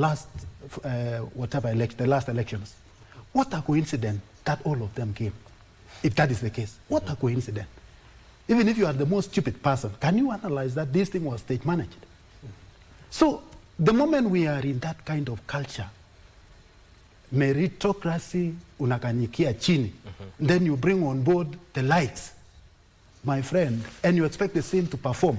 Look at when the last cabinet was disbanded. Some of them were brought in. Let me ask you this question. If you look at the body language of Honorable Muturi, it was the AG. And then whatever was done to take him to public, actually looked at that as a demotion. And he has never been happy since then. Now that he's pronouncing about the badness of the government, it is not about that he discovered the whole thing yesterday. It is because we are entering into the time of politics. Tunataka kuanza siasa, tutaanzaje? Kani tufuruke hii, alafu tuende huko. So he is on the mission of kufuruka. Si ati anachenga, because he wants to exit for politics. Look at that, my friend. So look at who is actually the current spokesman of the government. Nani yeye? Umewahi ona yeye akiongea? Who is speaking on behalf of Kenyans? Who is speaking on behalf of this government? Who is selling the policies that this government is actually doing? Because he was appointed on political loyalty, not merit. So I'm not asking myself that we need to study rocket science to know what is bedeviling this country. It is lack of meritocracy in appointment position. And I think, just to add on what Daktari has said, leadership goes both ways, and governance as well goes both ways. Are we people who accept to be led? Are we people that accept to be led? You know, sometimes a leader is one person who can steer the steering wheel. But then the people who are going to be led can give direction, can give advice, can give, you know, what is needed actually to go in the right direction. I think there's a culture of Kenyans coming out as people who just lament absolutely about anything and everything. And that has sort of derailed us backwards. One person can lead us to the right direction or to the wrong direction, but it is the people that are governed who come up and take us in the right direction. And Daktari has said it very well. I think we need to be Kenyans first before anything. We disregard our political formations, we disregard our voting blocks, we disregard the communities we come from. We put Kenya first. If the president is making a mistake, if leaders and ministers and people holding government offices are making mistakes, it is upon us as patriots to come out and counsel them on the right direction, on the way to go about the right direction. And that, if we adopt that culture, if we adopt putting Kenya first and whispering, you see, you cannot shout what you can solve by a whisper. Let's learn to whisper in the ears of our leaders and those people who are holding these government positions to tell them what is going wrong and what is right. And I think with that, we can make tremendous achievements going forward. Okay, Omao, lastly, I want you to answer this briefly. Do you see the youth of this country upsetting the political dynamics going forward?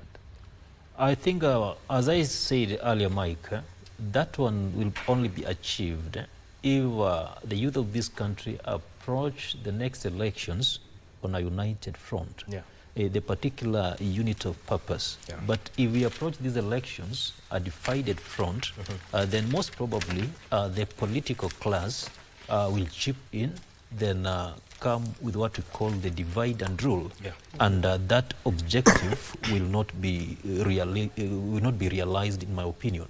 So the unit of purpose must be the factor as we go to these elections. All right. I want to give you 30 seconds each to give your closing remarks, and I will start with you. Hey, thank you very much, Mike. I think my closing remarks, Mike, I want to say Kenya will remain for Kenyans. And all the Kenyans must guard their country. Whatever we speak, how we act, how we behave, we must portray patriotism to our own country. So that when we speak loud or, low, we are uttering wisdom to the leadership of this country. Because we don't want to lament 24/7 of what's happening. Issues to do with tribal connotation, it should not happen anywhere. I have witnessed what happened in DRC, and I don't want that thing to replicate in this country called Kenya. Where we have actually gone politically, where we have gone democratically, we have gone to a notch higher. We are now being examples of what is being replicated here is replicated in Western countries, applauding us for what we have done. So what I'm telling Kenyans, please, let us avoid burning our country with inflammatory writings. Please, let us love our country. To me, I would like to speak to the youth again. They used to be told politics is dirty business. I'm telling them that politics is serious business. Register as voters and act on that vote in 2027. Okay. Omar. I'd like to finish by talking about Chapter 6 of the Kenyan Constitution, that is on leadership and integrity.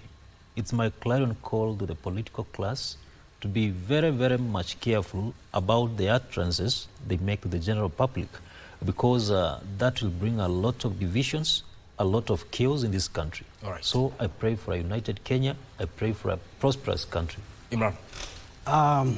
Thank you for this opportunity. I'd like to talk to Kenyans in Rift Valley, Kenyans in Nyanza, Kenyans in Mount Kenya, Kenyans in Eastern, and generally Kenyans all over the country and outside the country to emulate the Somali community and love their country. Respect their country. All right. And put their country first. All right.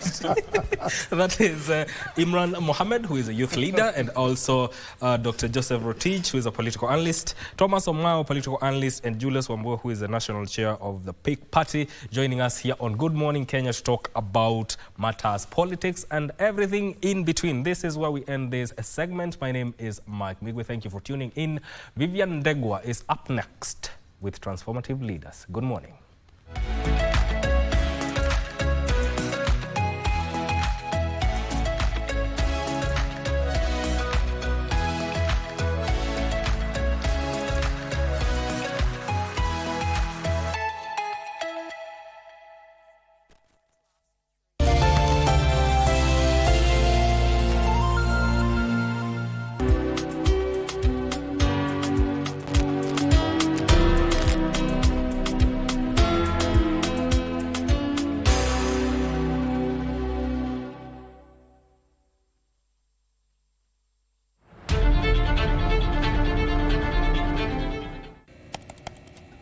Technology has become a crucial part of our society. Without technological advancements, so much of our everyday lives would be drastically different. As technology develops, it strives to fulfill the changing needs of society.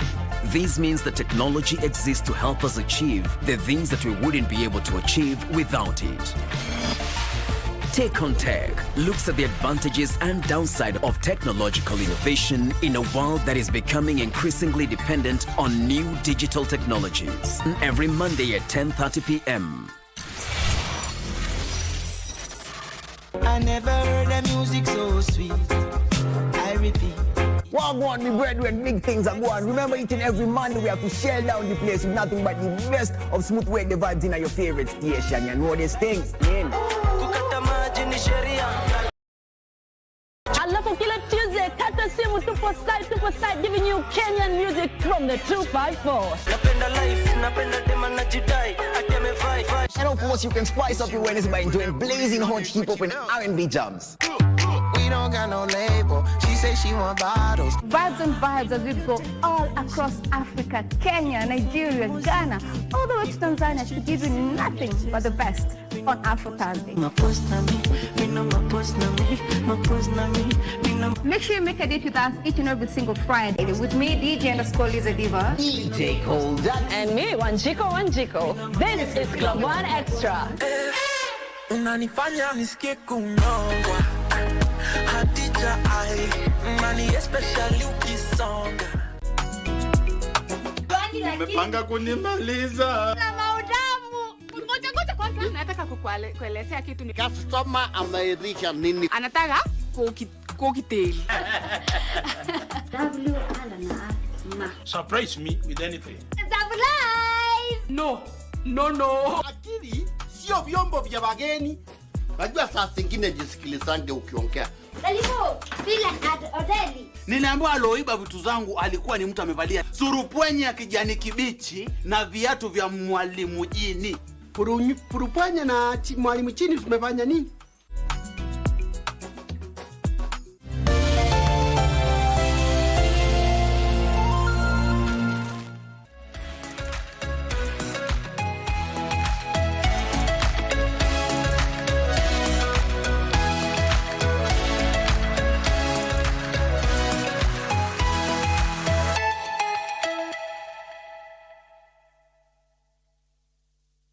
Born in 1965, John Mutua Katuku graduated with a Bachelor of Arts degree in Social Work from the University of Nairobi in 1993, later studying Masters of Arts in Sociology at Kenyatta University between 1994 and 1996.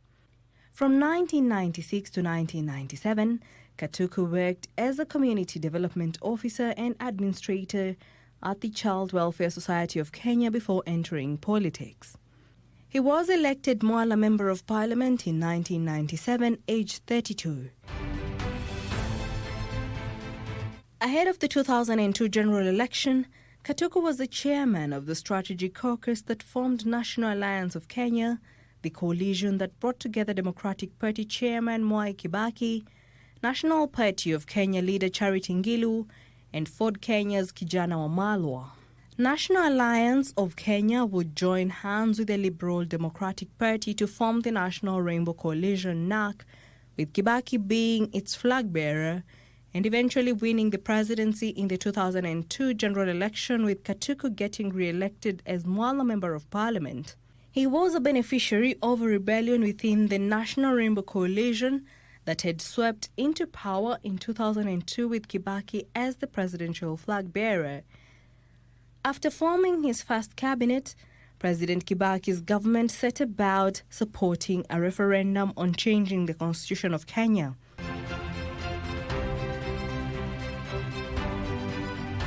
As a member of Ngilu's National Party of Kenya, Katuku supported the draft constitution. To achieve ethnic balance in the cabinet, he formed after sending all his referendum ministers home. President Kibaki had to pick one other minister besides Ngilu from Lower Eastern. Katuku was in the right place at the right time. He was picked the Minister for Water Resource. Come 2007, Katuku running on NAC Kenya ticket was defeated by Daniel Mwoki of the Orange Democratic Movement Kenya Party that had overrun almost the entire Ukambani region in support of Kalonzo Musyoka's presidential bid. In 2008, when Musyoka struck a deal with Kibaki that earned him the post of vice president, Katuku led a group of Kamba members of parliament who had been defeated in the 2007 election in accusing the president of betrayal. In 2013, however, he sought the nomination of Musyoka's Wiper Democratic Movement Kenya Party for the Machakos governorship.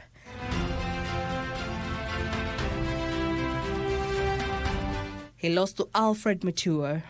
Katuku later joined Ndeti in decamping to Chama cha Uzalendo and contested the governor's seat as her running mate. Again, they lost to Mutua. In the 2017 general election, Katuku initially planned to try and recapture the Mwala seat, but changed his mind and formed the People's Trust Party to contest the Machakos Senate seat.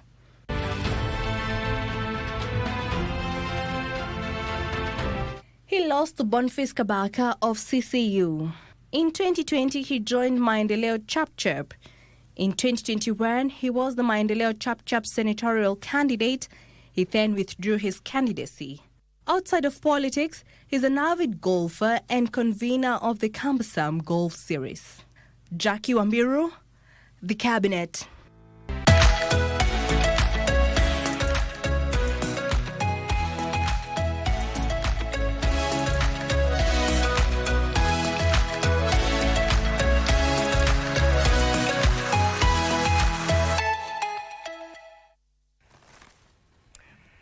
Welcome back to Good Morning Kenya. My name is Vivian Ndegwa, and away from politics, we now get into a different conversation. And right now, we will be looking at road safety. And to be specific, we're looking at NTS. We're going to be looking at NTSA on road safety. And just to let you know that it is estimated that we lose around 3,000 people every year on our roads. So we really need to have this conversation on just how to make sure that we don't lose this kind of numbers of on our roads. And as we begin the year, this is the right time to talk about this so that we set the pace for the year, so that we don't have the same numbers this year. And joining us for that particular conversation is the Director, Road Safety, National Transport and Safety Authority, that is Dr. Andrew Kiplagat. Dr. Kiplagat, welcome to the program. Asante sana. Thank You're- you for having us here. You're today. well this morning? Yes, we are fine. Thank you. Okay. Yes. All right, as we begin this conversation on road safety and even with the numbers that I've just mentioned, probably before we get into that, you can just tell us a bit about the mandate of the National Transport and Safety Authority, NTSA. Thank you. So, NTSA, that's National Transport and Safety Authority, is a lead road safety agency which was established through an act of parliament in 2012, and its main mandate is to promote safe and reliable transport in the country. Its main role is coordinating, because the road safety is delivered through many agencies and stakeholders. So NTSA's role is to coordinate the delivery of road safety, because if you look at the issue, the subject of road safety, it has about 5 components. We're talking about safer roads, and we know this is delivered mainly by the road agencies to ensure that roads are safer. When motorists use, then it's able to protect for safe passage and protect the motorists and other road users. There is the question of safer vehicles. And this is something that is done by NTSA through inspections to ensure that vehicles are roadworthy, even as they transport our people. There is the question of safer road users, and we know many road users. We have drivers, we have pedestrians, we have riders, and the safer road users ensures that these people or these road users are aware about their responsibilities, because to a large extent these are the people who decide. These are the people who actually can prevent incidences in the road. There is the question of post-crash service. Just in case, we are saying just in case, because we believe that safety in the roads is something that can be controlled. It's not entirely an accident, as people. That's why we call them road crashes, because it's preventable. So post-crash is just in case it happens. Then these are the systems put in place to save people and ensure that they don't die out of this. And of course, there is now the entire road safety management, which is coordinated by NTSA. So that is it in brief about road safety management and how NTSA as a national road safety agency comes in. All right, those are the responsibilities that NTSA have. Yes. You know, I began with the estimation of the statistics, you know, whereby we lose 3,000 people on our roads each and every year right here in Kenya. And even if you just look at the year that was 2024, from your statistics that were given by NTSA, in the first half of the year, beginning January to around July, it was estimated that we had lost more than 2,000 people on our roads. Maybe what are the major causes of these accidents, and what are we doing to avert that this year? Okay, thank you for the question. Now, like I pointed out, the dimensions, or the pillars of road safety, which I said the 5. There is something to do with the roads, there is something to do with vehicles, there is something to do with users, and maybe those other 2. So if these pillars, we need to work on them concurrently, because then even if users are okay and the roads are not okay, then we'll have challenges. Sure. Even if users are okay, roads are okay, and the motor vehicles are not okay, then we'll have challenges.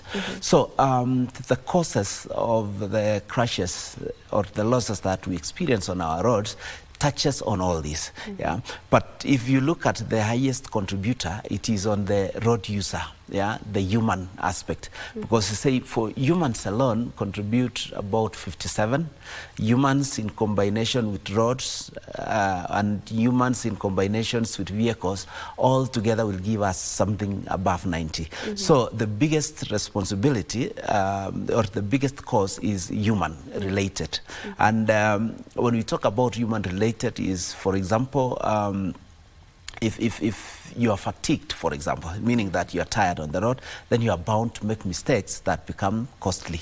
If your judgment is impaired, for example, then you are bound to make mistakes that would cost lives. If you are okay, you are responsible, your mental health is okay, then you can avert. Even if the road is not okay, you can be able to prevent. Because remember that without a driver, for example, the vehicle will not move. Without a driver, the vehicle will not speed. Okay, so the bigger responsibility actually is human related. But that doesn't mean that the roads do not have a role, the vehicles do not have a role. But if we can control more of the human, then it means we can greatly bring down the issue of road crashes and save lives. But of course there are other, things to do with roads. Sometimes maybe signages that we do not communicate as effectively as possible to the drivers or to the road users so that then they can make the best decisions. Vehicles sometimes have a big role, they contribute because we say it's our duty to ensure that the vehicles are roadworthy. That's why for public service vehicles and AV commercial vehicles, they are required to undertake annual inspections of roadworthiness. And this is bare minimum. This is bare minimum. This is what the government is trying. But you or I, as the owner of vehicle, it's my responsibility to ensure that my vehicle at all times is roadworthy, so that then you not only protect your investment, which is the vehicle, but the people who are working for you and the others in society. Okay, what is the current status of our road safety as we speak right now? We would look at that from different perspectives. Of course, from the statistics, we are not yet there. We are not yet there because, like the numbers that you're talking about, it's high. We say that one life lost is far too many. We can't afford even to lose a life. So any of the losses that we are talking about and the numbers that you are talking about is honestly too much, or it's very high, and we need to work on reducing this. And the government has tried a lot and is still trying, because if you remember, the President, His Excellency Dr. Ruto, launched a National Road Safety Action Plan last year in April. And in this action plan, it has strategies to reduce road crashes, or rather fatalities and injuries associated with road crashes by 50%. That is the blueprint that the authority, the National Transport and Safety Authority, plus other stakeholders are pursuing to bring down these numbers. And it requires concerted efforts, because we said that road safety cannot be delivered by one entity. It cannot be delivered by government alone. And just to emphasize this, I have explained here the role that we as individual road users have to play. So this is work in progress. It's continuous. The authority is implementing it now. What is actively happening is the operationalization of county transport and safety authority and safety committees. And these are committees established by the 47 counties to deal with the aspect of road safety. And the reason why this is particularly important, especially as we pursue reduction of, or rather bringing down these fatalities, is because when you look at these statistics, the vulnerable road users, and these are people who are not actually in vehicles, are contributing up to 70%. And these are pedestrians, these are motorcycles, and the pillion passengers. If you combine all of them, they're actually responsible for over 70% of our fatalities. And these are local issues. I would say local in which sense, because pedestrians are crossing from one point to the other, maybe to their market or to their houses. When we talk of borders, these are last mile, picking you from maybe a stage to your home, okay? Pillion passengers is us now who are riding on this. So if we are able to focus and work on this vulnerable road users, then it's possible to actually bring down by 70%. And that's why we are really focusing and emphasizing on the role of the county transport and safety committees, because when they are fully operational, then they can make a big contribution in reversing this. And that way, it may be possible even to get now the 50% reduction before the end of the 5 years that is in the National Road Safety Action Plan. Yeah. Okay, I hear you on that. Now, you've brought the issue of motorcycles, you know, being among the people who are bringing up, who take up rather the most percentage in some of these fatalities and incidences that we see on our roads. And I am sure that we've had countless times of people talking about, you know, boda riders do not really follow traffic rules. You know, they are a mess on the roads sometimes. Maybe what are we doing, you know, or what are you doing as a body to ensure that, you know, they are also properly trained, you know, road users? Because sometimes, specifically maybe not in the big towns, but in the villages, a boda rider is just someone who's decided, you know, maybe they've finished school and they've thought of a business they can start, and they just buy the motorcycle and just go on the road.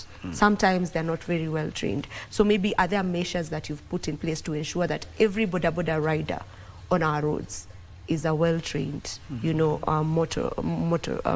road user? Yeah. You're right. We have to acknowledge the fact that this sector is very important, because this is a sector that is employing quite a lot of our people, our brothers, our sisters. We make use of this mode of transport. I'm very sure if somebody wants something and you're here, you can call the rider person to deliver, or they to pick something. They come through big time, and this is a very important sector. And I mean, we can overemphasize their importance. But then now there are a lot of challenges, because you see, they come train for a day, they know how to ride it, and they're in business. So most of their challenges then occasioned by that reality is that you may realize that they do not have the skills, because the skills is not just riding. There is a need to understand how to behave in the road, the highway code. There is need to understand the law. We have a law which actually guides the operation of borders. It's called NTSA, operation of motorcycles, regulations of 2015. And this is very explicit on what is expected of all riders, be it private or commercial. Like, for example, one of the expectations is that they need to be licensed, and to get licensed you need to go to a driving school or a riding school, and in the school then you'll be able to learn about the highway code, you'll be able to be licensed and get a license to assure society that you are actually qualified, you're competent in riding. There is the expectation or the requirement of helmets, because each rider must have a helmet, and the pillion passenger, the passenger must also be on a helmet every other time they're on the motorbike. It also explicitly states the number of pillion passengers. The law says it's one passenger that you carry at a time. Okay, it talks about reflective jackets, so that then you are visible. But because of the absence of that training, because we've indicated here that they just learn and go straight to business, we face these challenges. That's why we see them maybe riding on the opposite direction. We see all these manner of things that we are doing. And that's why the authority, again, while implementing the National Road Safety Action Plan, which was launched by the President recently, has a number of programs. One of them is to register them, to know who are these guys who are in business, okay? Because when we know about them, then it's possible to tailor the products and the services to them. And that's the process that is ongoing, just working on the system so that then we can be able to have a database. But besides that, the authority runs sensitization programs. There is one major one which was going on in Kericho actually, and I think it's continuing for this week. And what this is doing is to sensitize them about the law, what they need to know, up to including maybe the need to be licensed, the need to understand how to operate as a business, including even SACCOs, because the law prescribes that for those who are doing businesses, then they must come together in a SACCO so that then it's easy to manage themselves and also for government to support them in their activities. So we do quite a lot of sensitization, and I'm citing Kericho region, Kericho Bomet, because that's an area with the highest in terms of licensing. Most border borders in Kericho and Bomet have licenses because of the programs. But this cuts across because we do our activities all over the country through our regional offices to be able to sensitize them and see how we can help them to come to the licensed regime, because by the time they're having a license, we are sure that they have gone through a process that exposes them to the requirements of the law, and we expect that they behave better. And actually, a rider who has a license behaves differently from a rider who doesn't have. So you see, this then becomes a continuous process, which again we call upon the leaderships, because this is a challenge that affects all of us. If they can come in, support these people, because you see, we say they are the last mile, so that then we can push them to the licensed regime and be able to improve on our safety, banking on the fact that these are people who have the requisite skills to operate that business and to stay safe on the roads. This is just top of mind, as you were speaking about that. For cars, if you're licensed, you're still a learner, there's that L sign on the car, mainly at the back, you have that L sign. Do you have such for Boda riders? For those that are learning, it ought to be. It ought to be, because you see, it's a process. Even once you, like you're saying, once you are able to move a car, you're not yet an expert. So you need some time, and that helps warns other people that you are learning, so that then it also gives you room to experience. So it ought to be. It's something that should be looked at. Yes. All right. So you always have campaigns, and there's one campaign that I think remained on most of our minds, or we've seen it a lot. That was the Zusha campaign. There was that Zusha whereby we were being encouraged to speak up whenever the driver is not, maybe is over speeding or things are not going well on the road, in the car that you are in as a passenger and whatnot. There was that Zusha campaign. So maybe what campaign is running right now? Okay, thank you. Towards the beginning of the festive season, just the one that is just ending, the authority, together with its partners, most notable is Vital Strategies, who is operating in or supporting the county of Mombasa, launched a campaign which said, slow down, speed ruins lives. That was the theme of this campaign, which is just ending. And this was particularly important because if you looked at the main cause of these crashes, it's actually speed. Others will come in, or rather they could ferment it or accelerate it, but speed is the main risk factor that is giving us all this trouble. And this campaign ran at, I think, early last month and still going on, targeting all road users. And this was done through, of course, we launched the campaign. There were several activities like enforcement, which has been going on. Actually, NTSA does enforcement almost throughout, again, through our regions.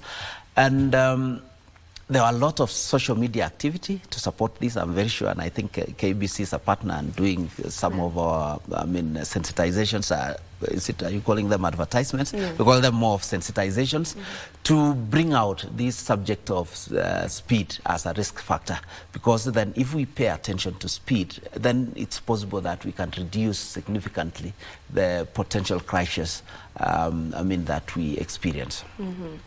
Okay, and as we almost come to an end of this conversation, we have to talk about back to school. You know, I know it was last week, but it's still back to school, you know, season. So probably what word do you have for PSV operators concerning the same, and also for the parents and also the students who are going back to school? Thank you for that. Now, when we're talking about safety, we are seeking to protect the lives of our people, our Kenyan people, including ourselves. And drivers have a big role, just like every one of us. And the message that I want to pass across is that let's follow the law. And the law is very clear about this. There are speed limits, let's observe them. There are loading limits, let's observe them. Let's not overload. Yeah? There are even working hours, which the law is very explicit. Let's not flout them. And I think this is a big issue. You realize that because there are so many people who need to be transported from point A to B, you realize that our drivers are overworking.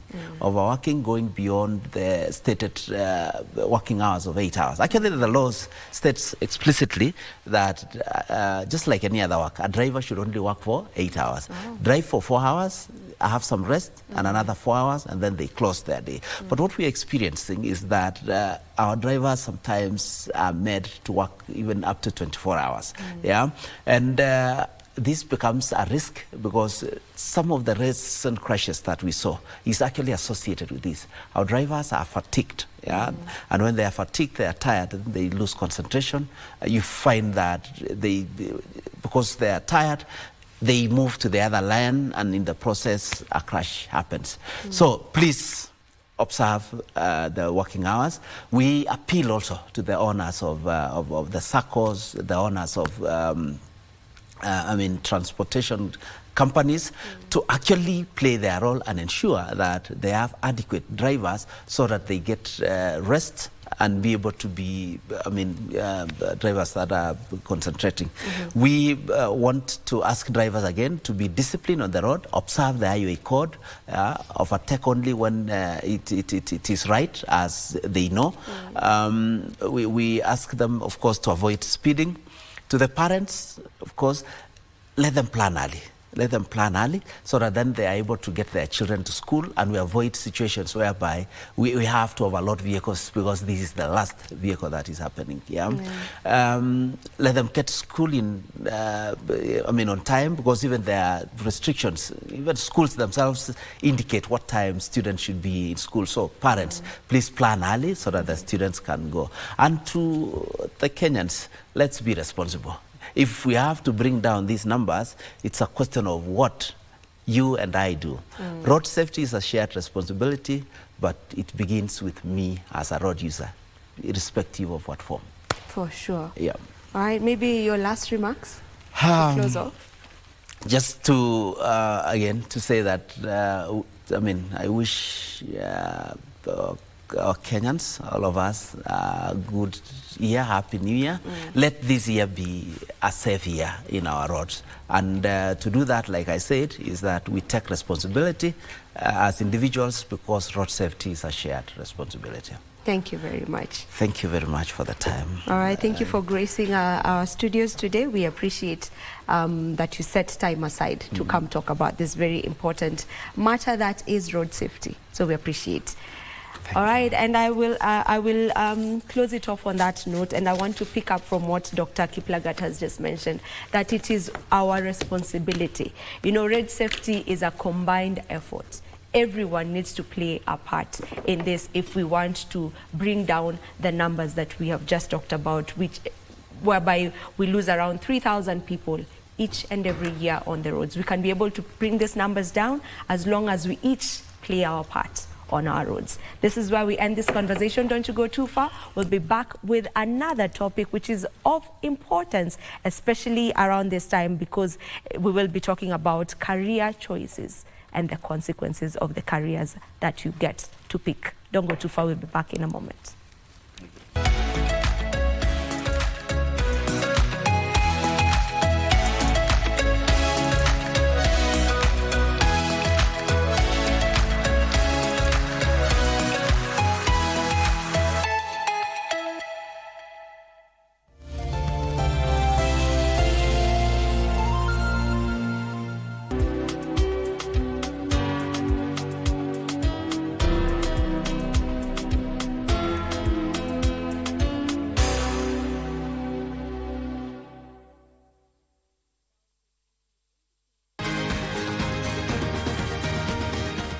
Thank you for joining us on Healthy Living. Stay connected to Voice of America at voanews.com.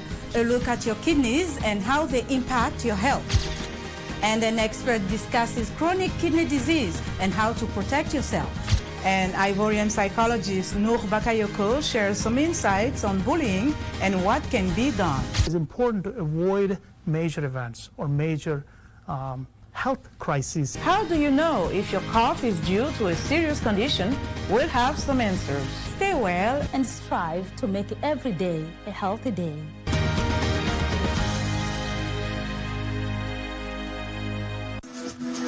Got the fear of missing out? Want to keep up with all the latest entertainment news and latest celebrity gossip? From the latest rumors to popping events to the newest fashion trends, here is where you get all the tea or juice when it comes to entertainment, and you get it served on time. All that and so much more on Grapevine every single Monday from 10 p.m. and a rerun every Tuesday from 2 p.m. only on KBC Channel 1. Remember, if you did not see it on Grapevine, then it most probably never...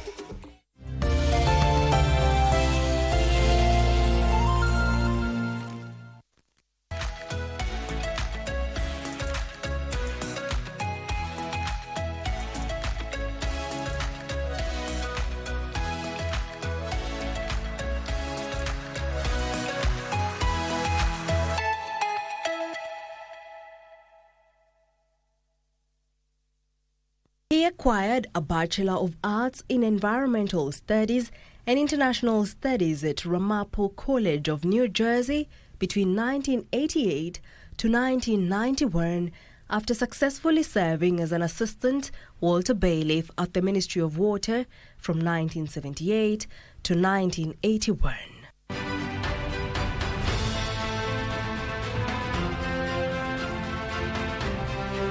He worked at Nile Investment Central Africa Limited from 1983 to 1986 and Polypipes Limited.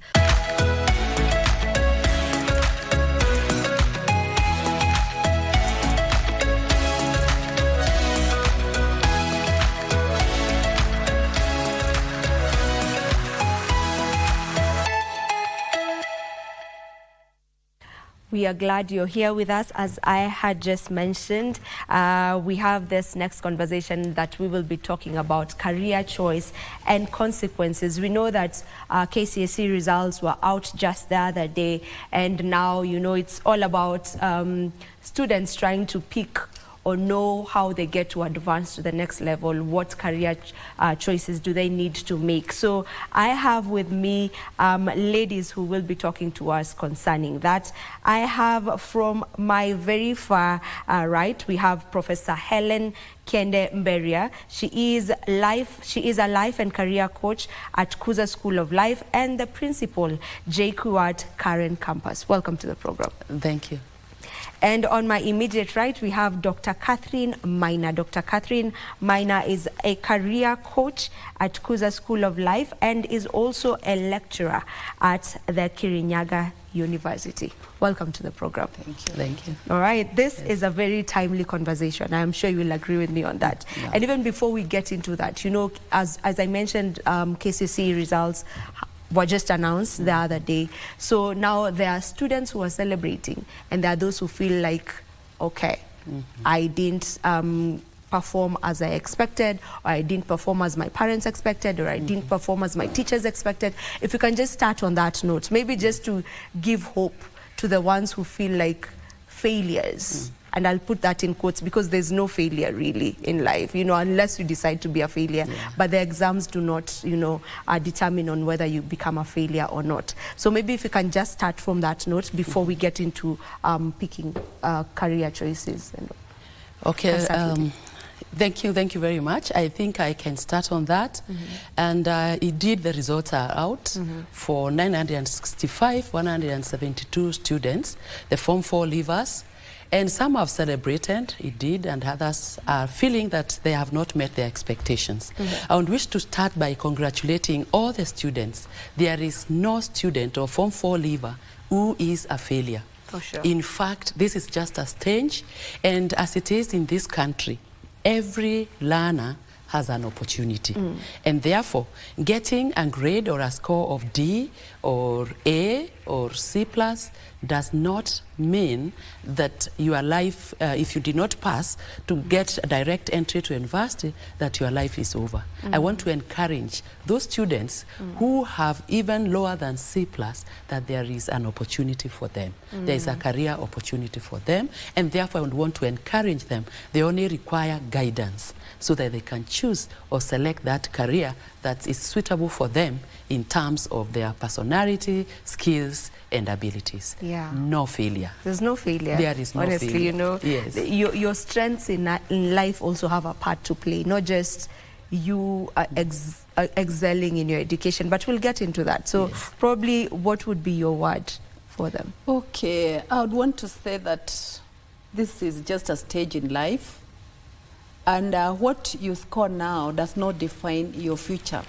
There's so much ahead of everyone, every student, and it's just a question of identifying what are your strengths and pursuing that which is in harmony with your strengths.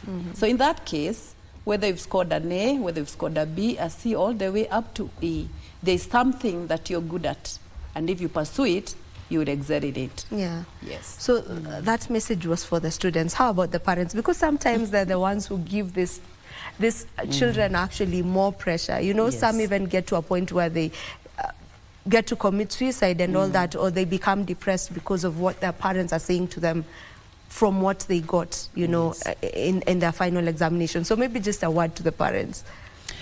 Yes, Vivian, it is true that when the results were released last week, I know some parents celebrated and others are very disappointed.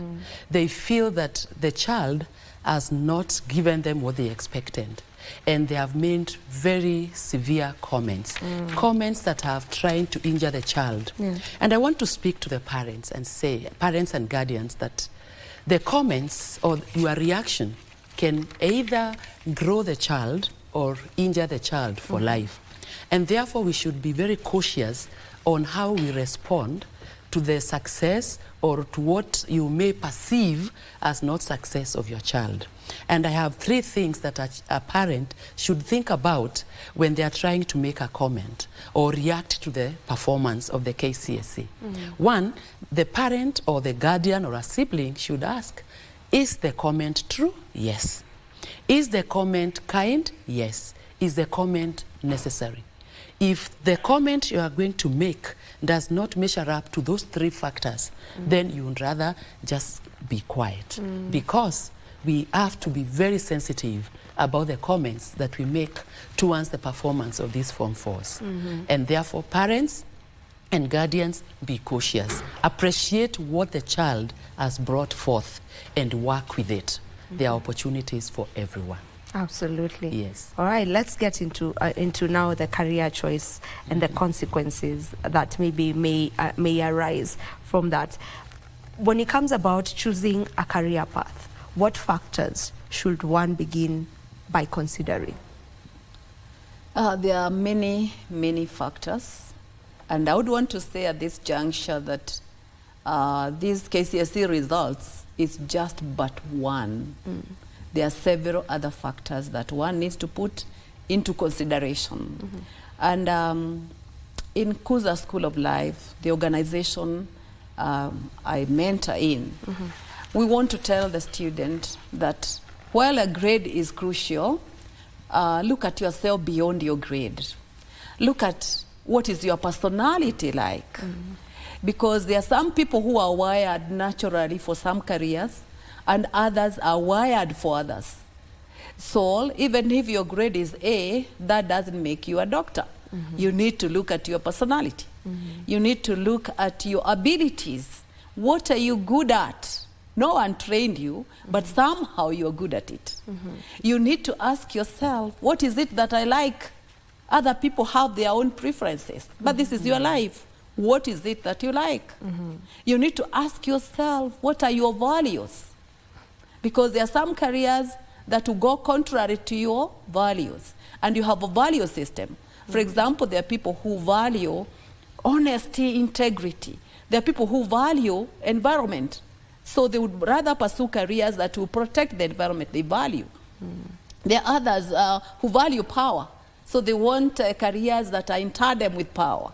So look at your value system before you pursue a certain career path. More importantly, now we have the supplemental factors. For example, what is the government agenda? So that your career should somehow align to the agenda of the government of the day. In Kenya now we have,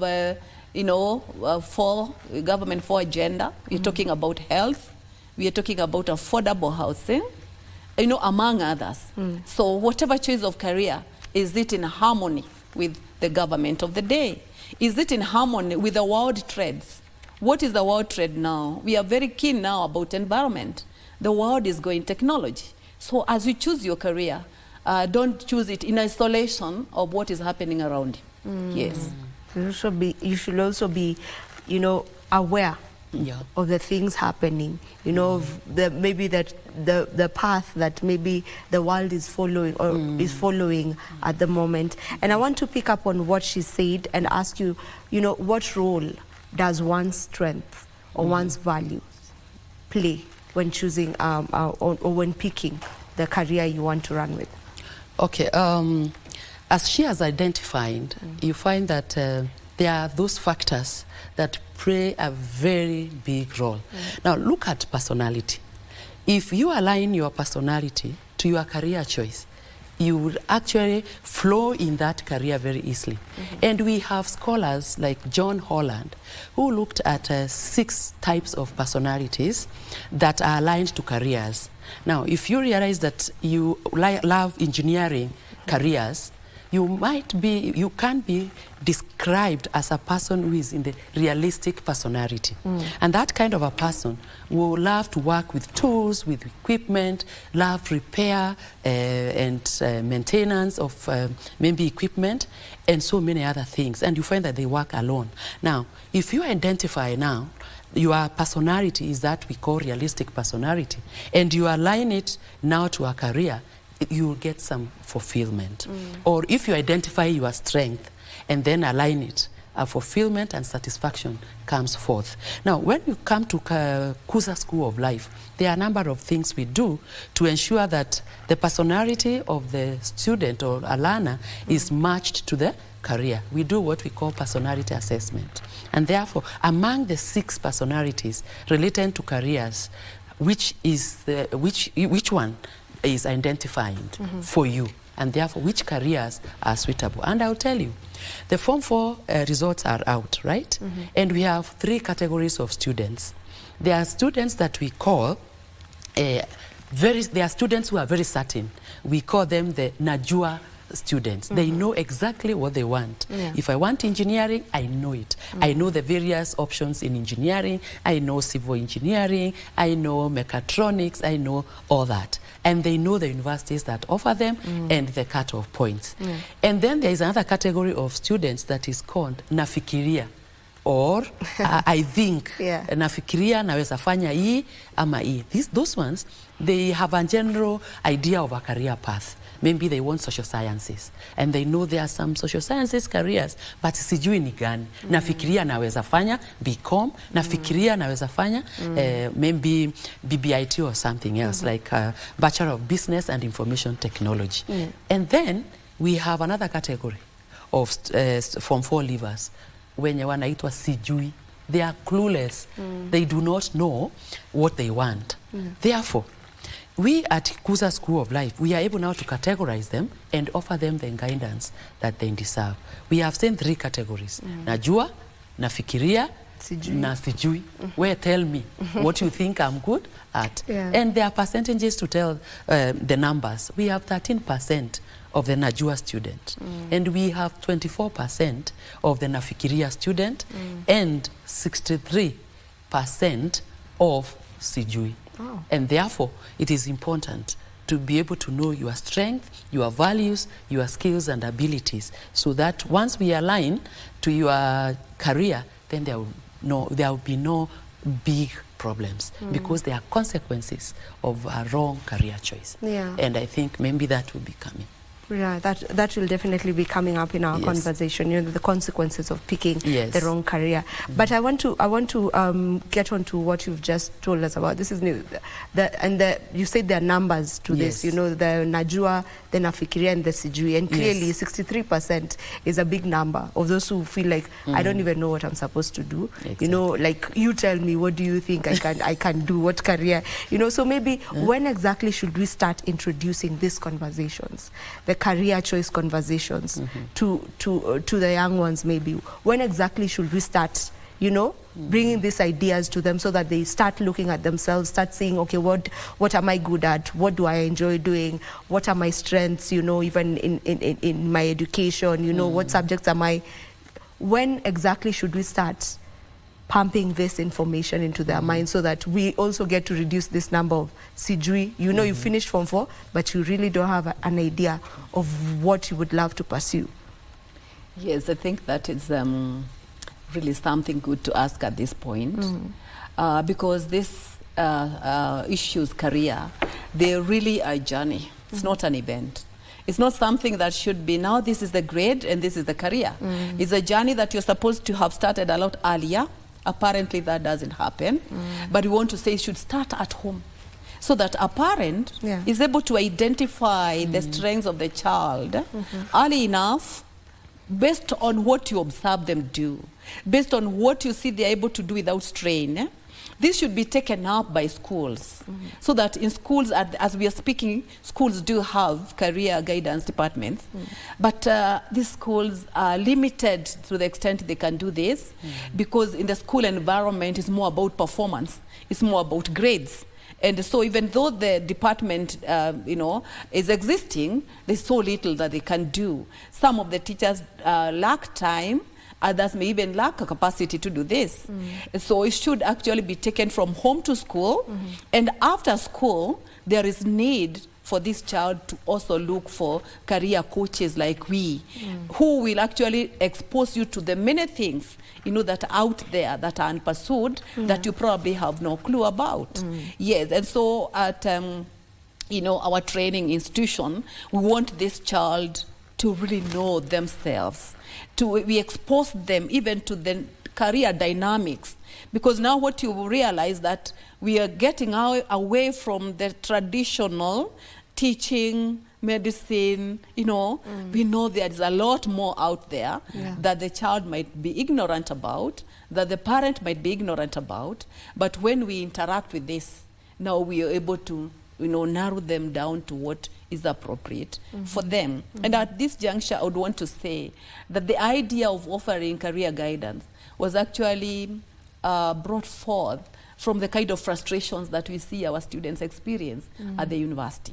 There are a lot of changes from course A to B, you know, the high rate of dropouts, you know, the frustrations, you know, some behavior that is not right because the child is already frustrated in the career path that they found themselves in, and so they're going to, you know, do other things that are away from academics. So that now tells us that there are certain gaps that are there at home. They're also there in our education system, and somebody somewhere needs to pick it up. Apparently, that somebody somewhere happens to be some of these two ladies and other members of a team who are not here, who engage in these you know, career guidance. So it should start as early as possible, and it should begin from home with the parents identifying what you're good at and what not. But also, as we speak about that, you know, maybe the parents taking up that that mantle of also working on just assessing their child to know what are they good at, maybe what would be good for them to pursue. Let's also have in mind that there are, you know, even as I speak to my peers, you realize that there are those who went to school, got a degree on this particular, you know, career, but it was just for the parents. So you hear them say, me, I got that degree, took it home, and it's there now, I'm doing what I love. So also, where do we draw the line? Okay. And if that's a correct observation, in fact, Vivian, you have heard about these cases, whereby parents are insisting and compelling their children to pursue a certain career path because this is our family. Our family is good at engineering, and therefore you have to be aligned to follow that lineage of engineers because it is our family. Some, they do it very successfully, but others feel that is not for me. I cannot pursue engineering. I'm very good at social sciences. Now, to the parents, it is important to note that you have given birth to this child, but this child is very unique. And the child is configured different. Your children, if you have 4, they could be configured and wired differently because they have a unique DNA.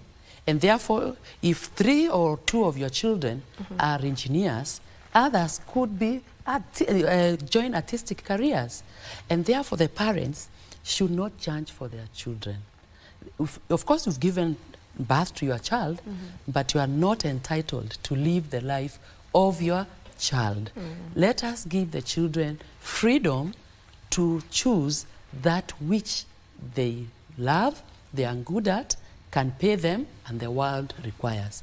In fact, the Ikigai model, which is a Japanese model, highlights this very well, that an individual, to have a meaningful life and to identify their purpose in life, should identify a career that they are good in, they love to do, the world requires that career, and it can pay them, they monetize. So parents and guardians should not impose careers on their children, but they have a big role. The role is to support, to guide, and empower them. Then when the child brings the results and wants a certain career, especially the Najuan group, then please support and empower. But there is that issue of the parent feeling like the career the child has chosen or wants to pursue is not classy enough, is not prestigious, is not elite, is not elevating them. They need these careers that have a name. But a career, whether a name or not, if it's not suitable for your child, it is not suitable for your child.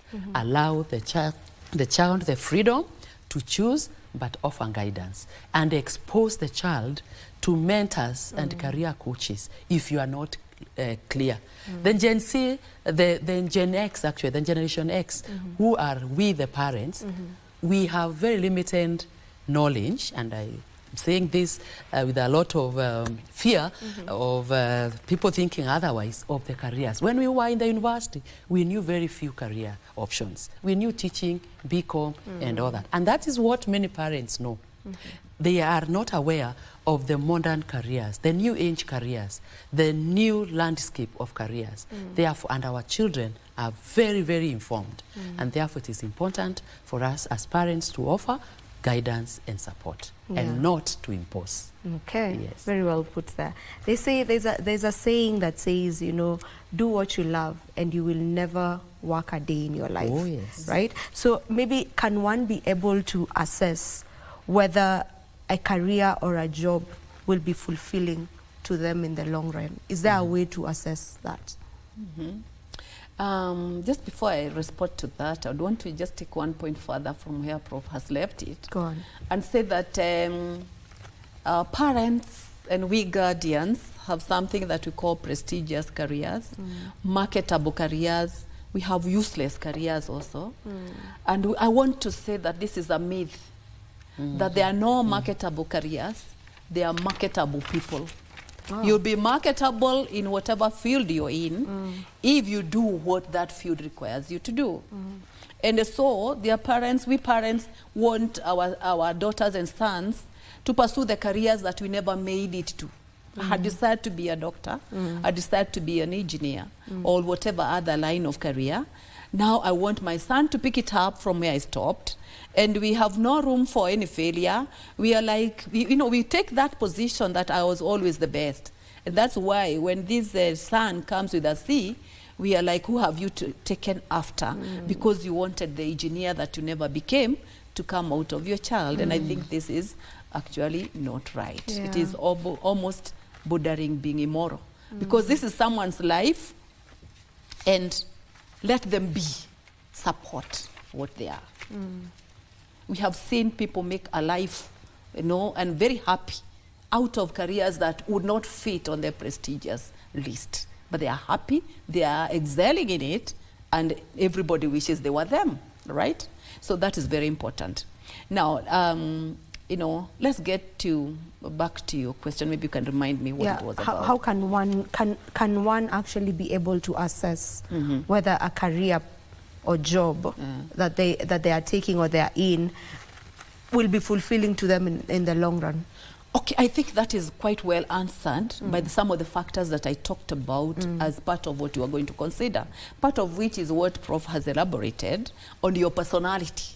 That if your career is aligning with who you are, and I would just want to give a small example, that within the career personalities, we have a personality that we refer to as conventional.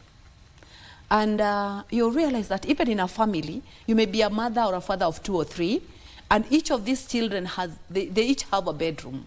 And you get to a bedroom, someone's bedroom, and the socks is on the bed, the book is under the table, everything is everywhere. But they're still in the same house where you get into your child's bedroom, and even if there were no lights, they can pick something from where they know where everything is. If you go to their desk in class, they know where they put their mathematics book, they know where they put their pen, they know where they put their ruler. They don't look for anything. While another child, the teacher is already in class, 3-5 minutes, they're still facing back, trying to remember who they had given their mathematics book and all that. What does that tell you? That this child who is so organized is probably wired for managerial professions. They are wired for conventional courses. They are keen to detail, you know, they are orderly, they are, you know, administrators. They would make very good administrators and so on. So that's why we are saying that you can start noticing this fulfillment at a distance if what you're choosing is aligning with your person. If it is something that you do without strain. For example, when you're given an opportunity to talk, you're not vegetating, you know, you're not doing maps of Africa with your toes naturally. So you know this is a person who would do well in the media, would do well in teaching professions and stuff like that. So these are some of the considerations that one may really have to look at, because if you're doing it naturally, then there's no strain. You know, if you're placed in a career that is in line, you're not likely to get into conflicts with other people because you already know what your space is. Right. Okay. You started by mentioning the issue of having marketable careers and whatnot, and you said it's one of the myths. You know, so maybe if you can just talk about some career myths that should be demystified. That's a nice one, Vivian. Now let's start with the myth about there are useless careers in the market. Who said they are useless? What are the indicators of a useless career? Take, for instance, the Kenyan context. All the programs, all the courses go through development, review, and approval by bodies that have been put in place. Like university courses or programs are approved by Commission for University Education. So the people who develop these programs make sure they observe, analyze the market, and they know what is needed and develop them. And therefore, there is no useless course. Because also, it has become a perception that if you think that career is not paying well, it is useless. Now, in Kenya, there is that attachment of a career and the money or the paycheck. Now, my question is, we cannot all be thinking about the paycheck before we think about our career. And a career that we are passionate about. We say that when you do something that you love, money follows. But we are starting with money.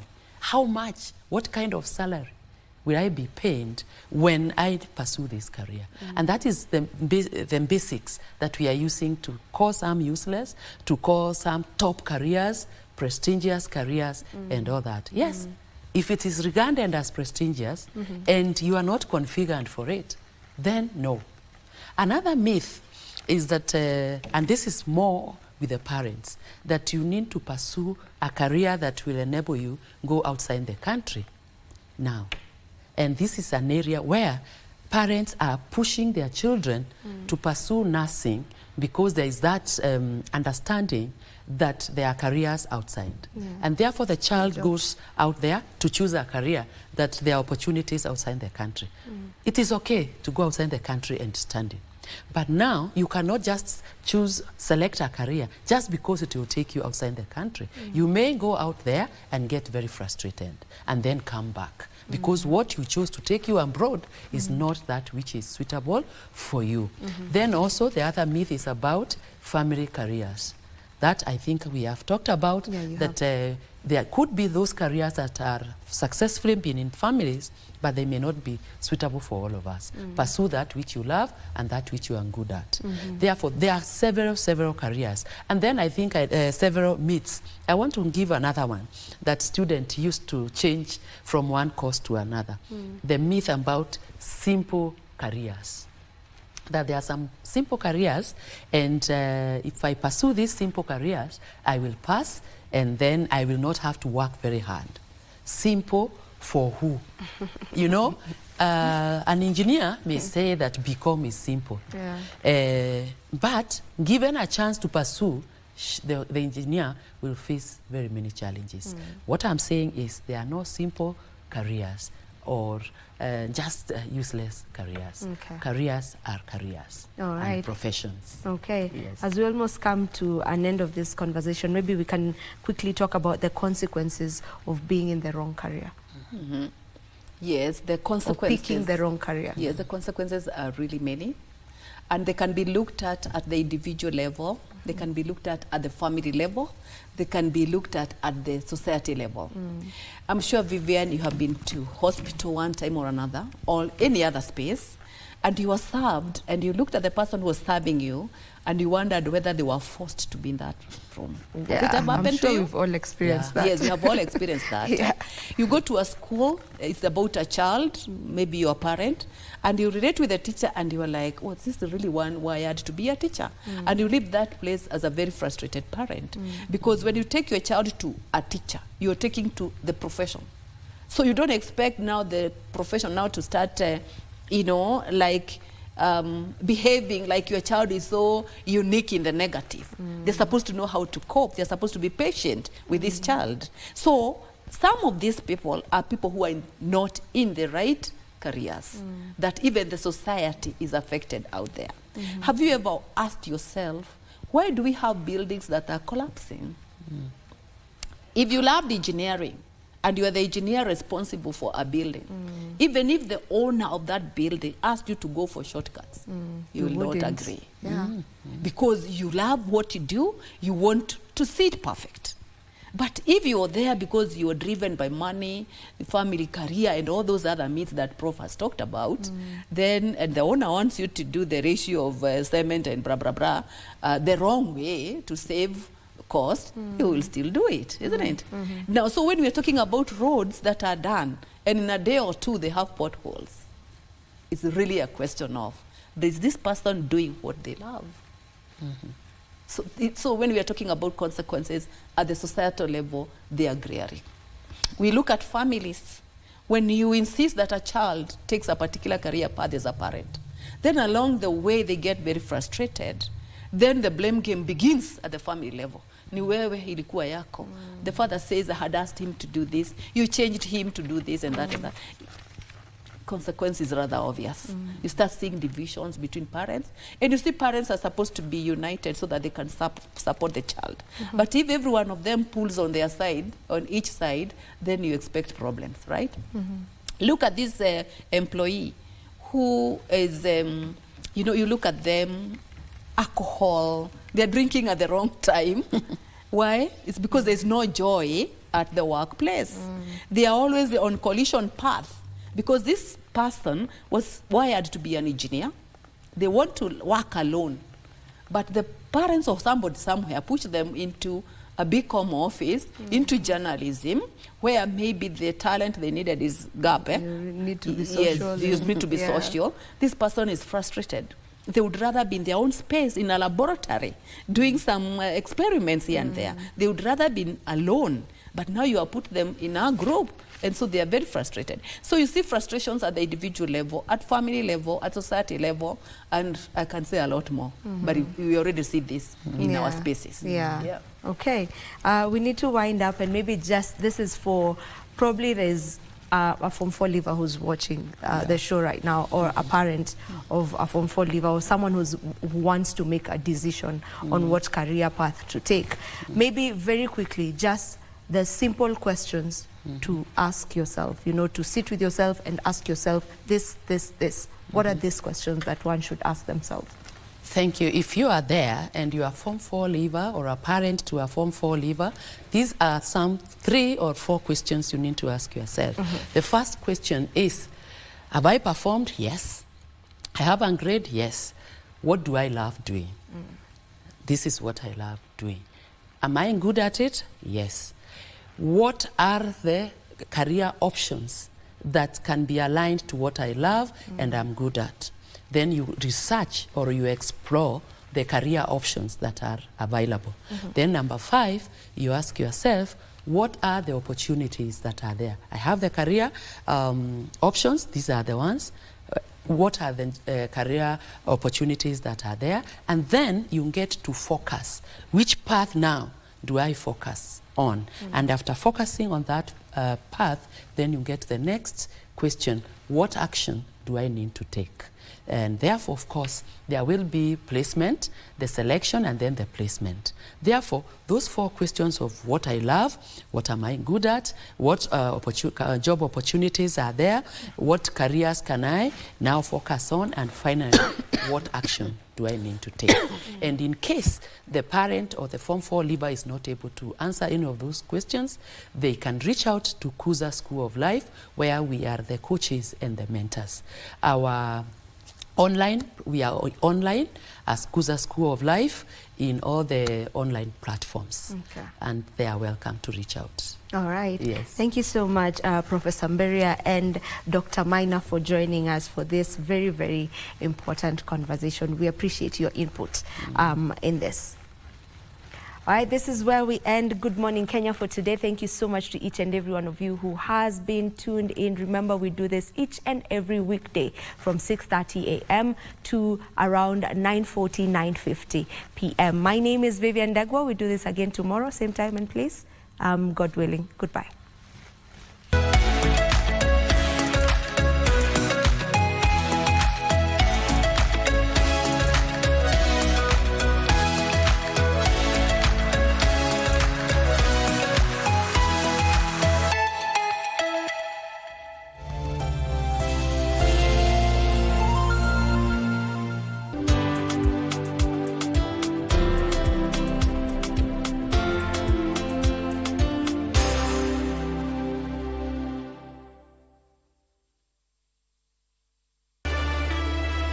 Mimi shida zangu zote hapa ndani ya nyumba, chanzo chake ni nani? Si ni wewe? Utachekwa.